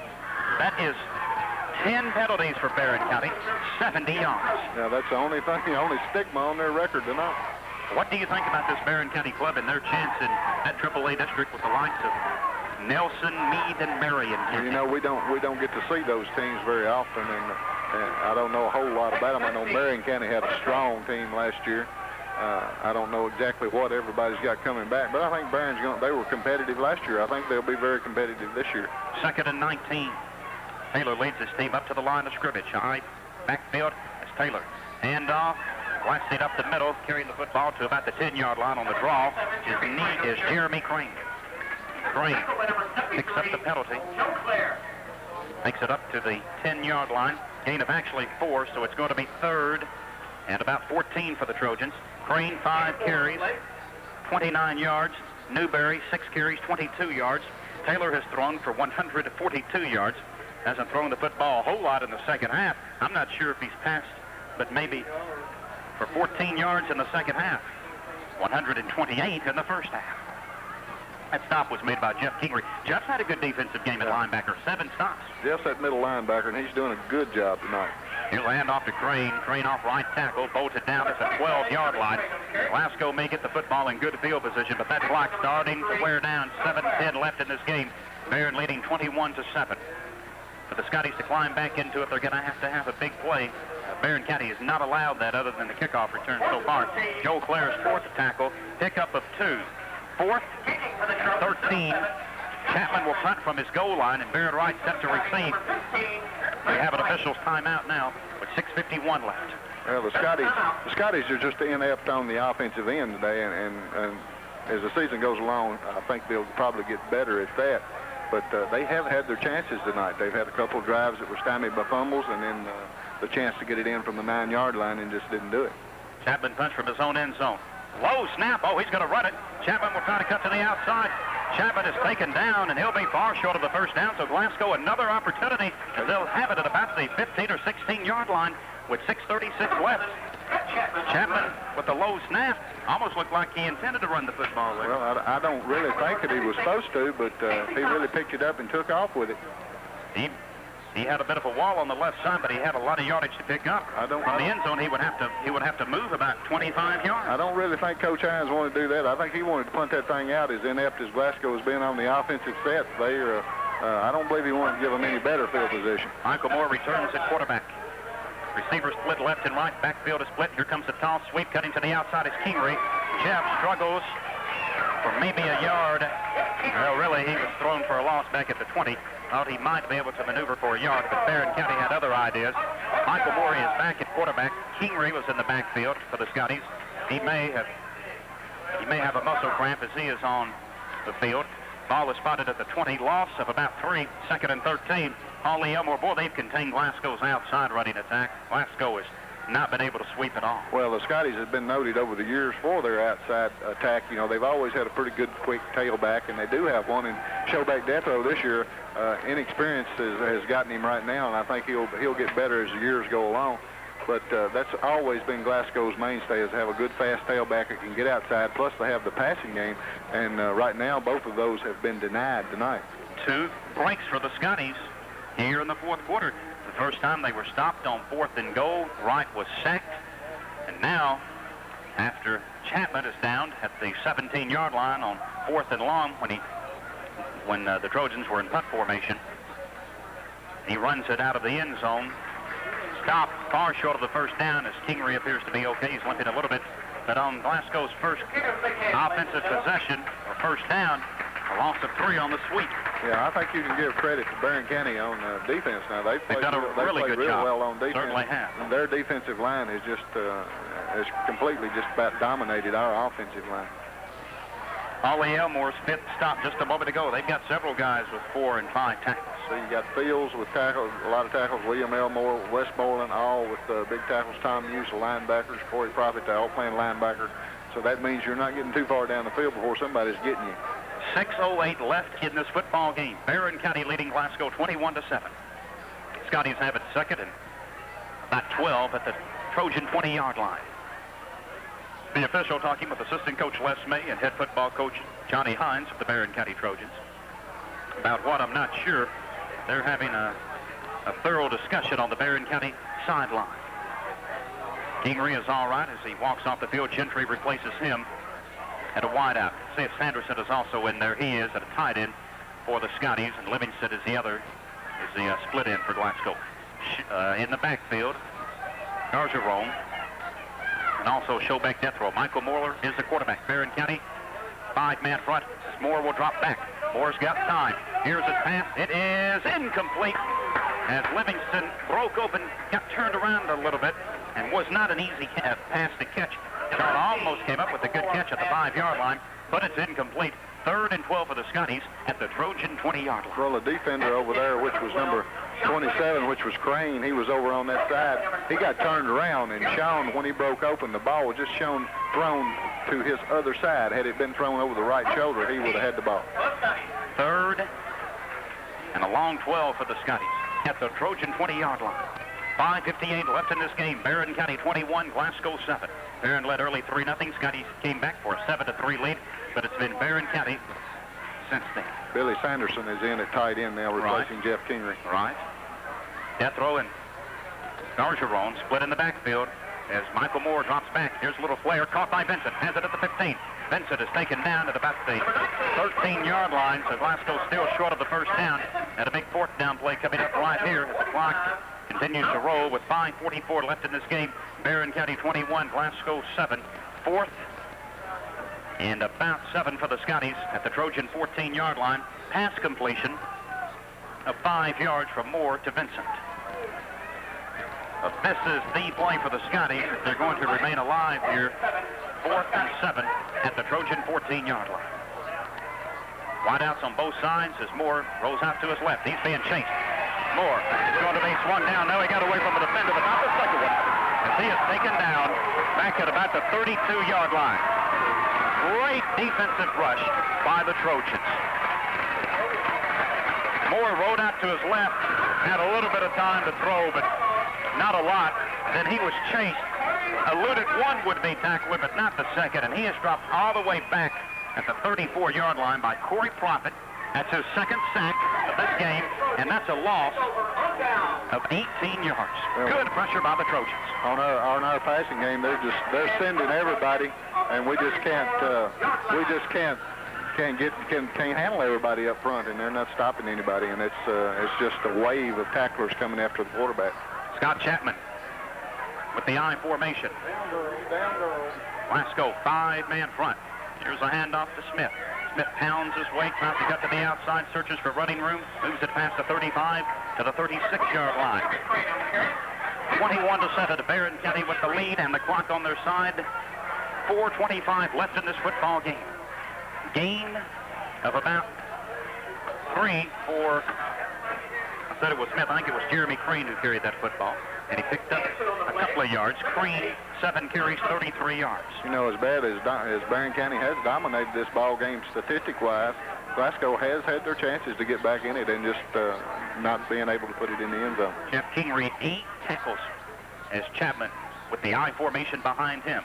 Scott, handoff, fullback, Profit, cuts to the outside, has it at the 40. There's a flag down as Profit is stopped at the 43-yard line. Holding called against Barron County. 3:49 left in this game. Trojans wanting to get off to a good start and beat their neighborhood rivals for only the second time since these teams have been in this series, and it looks like they're on their way to doing that. Yeah, it looks like they are. Barron's got a good team. They had a lot of people coming back. And Glasgow, of course, they don't have their best talent in a number of years. So, and that's not saying anything against these kids that's out there on the field right now. I think they're going to get better. They just don't have any experience right now. You've got to play that first game to get to that experience level. We're going to get some quick experience. E-Town, Corbin on the road, and we're going to get pounded pretty good if we don't play any better than what we're doing now. Holding penalty called against Barron County. 11 penalties, 80 yards. 2nd and 18 for the Trojans at their own 28-yard. Actually, it's spotted back at about the 27 as Chapman will lead the team up to the line of scrimmage. He's got 2 wideouts, Matthews and Scarborough on the right side. Backfield set in the eye. 5-man front defensively for Jerry Eubanks' defense. It's Chapman with the long signal, taking time off the clock. Here comes a toss whip to Jeremy Crane. Cuts to the outside, has it at the 25. Crane breaks another tackle. Finally stopped at the 29-yard line. Stephen Hughes made that tackle. Well, Crane's a strong young man. Not the biggest running back in the world, but boy, he's got heart. He and Chapman both. For their size, outstanding runners. Yeah, they both are. They're very quick, and when you got the quickness on the football field, that means a whole lot. Coach Hines is really pleased with his off-season weight program, and I think we've seen that show up tonight. Well, I think so. Just about every Barron's a lot stronger than that, and I've heard that they were slow, but they're not real slow.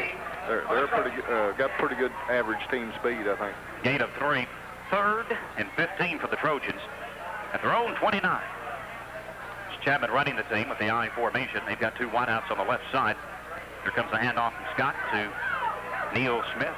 Neil Ramble past the 30 to the 32-yard line off left tackle. And they'll be forced to punt the football on 4th and about 12. Stop made by Jeremy Poland, his 3rd today. Barrett Wright will set back to return the football at Glasgow, trailing 21-7 with just over 2 minutes left in this football game. Chapman set to punt from his own 20.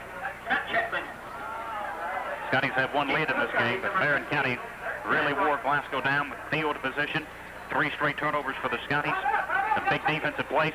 I'll tell you, one big offensive play for the Trojans, Larry, was a 4th and 15 touchdown conversion as Taylor found Chapman open. McCandless deflected the football. That was a big offensive swing for the Trojans. Yeah, it was. They'd have had another chance to score on that. I think that was a 3rd down play, but if Freddie knocks that ball down, you know, it gets a little tighter on 4th down. But the ball went right straight up in there and right into Scott's hands, and he had a touchdown on it. And you got to make the big plays. You make the big plays, you win big games. Barron County takes a timeout. A minute 53 left in this game. Barron 21, Glasgow 7. We'll return after these messages on WCLU Sports. A picture worth taking is a picture worth having developed in the Mini Lab at Wilderness Studio. The Mini Lab is a high-tech device that ensures fast processing, beautiful pictures, and low prices. Need them in a hurry? No problem. Get your photos in a snap. You'll have it almost as fast as you can say, "Is it ready?" And remember, every Tuesday and Thursday is double print day. Wednesdays are ladies' days. Ladies get 2 rolls developed for the price of 1. You can drive right up to our front door or drop your film off in our drop box after hours. For the fastest service, best quality, and lowest prices, have all of your film processed at Wilderness Studio, 101 East College. Get into the first big game of the NFL season. McDonald's Kickoff Payoff. Get game pieces on select McDonald's food items, like supersized fries. Pull the tab and collect your points to turn them in for great prizes. Just 10 points scores you an NFL player trading card sheet. Collect them all. So play McDonald's NFL Kickoff Payoff till September 2nd. No purchase to play while supplies last. See official rules at participating McDonald's. Scott Chapman shanks the punt, and it rolls out of bounds at the Trojan 47-yard line. 15-yard punt for Chapman. Scotties will have it 1st and 10 at the Trojan 47-yard line, and some of this big crowd leaving, and I know a lot of folks listening on the radio, and it's going to take a little while to get out of Trojan Trail. Big crowd on hand. This place filled up about 7 o'clock, 7:15. We don't have to worry about that. We're going to be the last ones out of here. We always are. Post-game show coming up after this. Our scoreboard reports after that with Jerry Wilson. Barrett Wright back at quarterback for the Scotties. 2 wideouts on the right side. Death row. And Sean Livingston is Barrett Wright. Here's a pass. Caught by Livingston. Has it at the 30. Then it's stripped away at the 35. And the Trojans, I think, have it. That was a pretty pass from Barrett Wright to Livingston, but somebody stripped the ball as Sean cut upfield. I'm not sure who stripped it away, but falling on the football, William Elmore. He fell on it. I don't know who stripped it away after a pass completion of about 17 yards. I think it was Corey Profit, the one that stripped the ball away, and Elmore fell on it. Hey, I thought Profit got it back, but they said Elmore got credit for it. Profit has been a big profit defensively for the Trojans, and they'll have the football at their own 35-yard line, and they'll just milk the clock with a minute 30 left. And that for Glasgow, I believe, is the 4th turnover of this football game. That was the first time that we had gone over the middle to pass the football. We've always had down and out patterns all night long, or little hooks outside. This time we went across wide open, and he just loses the handle on the football. Somebody stripped it away from him. Delay a game called against Barron County with a minute 11 remaining. Well, the Trojan fans and players will begin the celebration here as they will gain their 2nd victory against the Glasgow Scotties in this series. Their first one came in 1979. 1979, right. this was exactly the way Glasgow played against Greene County. They put the ball on the ground 4 or 5 times and just didn't get anything going offensively. Against LaRue County now in the first exhibition game, they did real well. They didn't put the ball on the ground. They moved the ball well and scored about 3 or 4 touchdowns. Chapman with the I formation behind him. Receiver split left and right. Scotty 6 men front. Scott will roll back. Chapman got away from a tackler, has it at the 35. Chapman at the 40. Chapman carrying tacklers at the 43-yard line. Boy, it gives you so much quickness back there. He was pinned back at about the 22, and he eluded 2 Scotty tacklers. He was almost sandwiched between 2 tacklers, and he just eluded them. You know, Chapman not a bad backup quarterback for the Trojans. Not bad at all. As he picks up about 8, 2nd and 2, stops by Brandon Chambers. Brandon's a 5'9", 142-pound freshman. 2nd and 2. But he ran about 30 yards, it seemed like. They've got it at their own 43-yard line. 30 seconds to go. This should be the last play of this game. As Chapman probably just takes a snap and kneel on the ground, does so back at the 41. And Barron County is going to win this football game by a score of 21-7 as they count the clock down. Lots of excitement on the side of the Barron County Trojans. And Larry, they have played a very good football game. They've made the big plays offensively and defensively. They've only committed 1 turnover. They've won the battle of field position. And those are the basic things to do to win a football game. They did everything, especially offensively, to win. Glasgow had their chances. Even though the score is 21-7, they did have their chances. And you can't say anything but that Barron just played a heck of a ball game on defense and offense. They played the total ball game tonight. Well, Barron County wins by a score of 21-7 over Glasgow. Barron next week will travel to Greenwood. Glasgow will be at home against Monroe County. We'll return in 2 minutes on WCLU Sports. At Hutchins Food Stores, you're gonna see the store that's right on the money. This week, buy the 3-pound or more family pack of mixed pork chops, $1.28 a pound. And broccoli by the bunch, 59 cents. It's high in vitamin C and A. Come into Houchins this week. What you'll find is right on the money. At Hutchins Food Stores, you're gonna see the store that's right on the money. Columbia Pictures proudly invites you and your family to celebrate the biggest day of the year with the funniest comedy of the decade, Groundhog Day. Now available on video cassette at Cinema to Go. Bill Murray is at his wisecracking best in this riotous romantic comedy about a weatherman caught in a personal time warp. Have you or a loved one participated in a local event filmed by the Glasgow EPB? Maybe it was a school graduation, Little League championship, or a musical performance. These are all events that have recently been professionally captured on video by the EPB to be aired on Channel 6. The EPB archives contain community, school, and church events dating back to 1990 and can be purchased by anyone. DVDs are $13 and would make a great gift for family and friends while preserving a timeless memory of a special moment in one's life. Call to place your order today.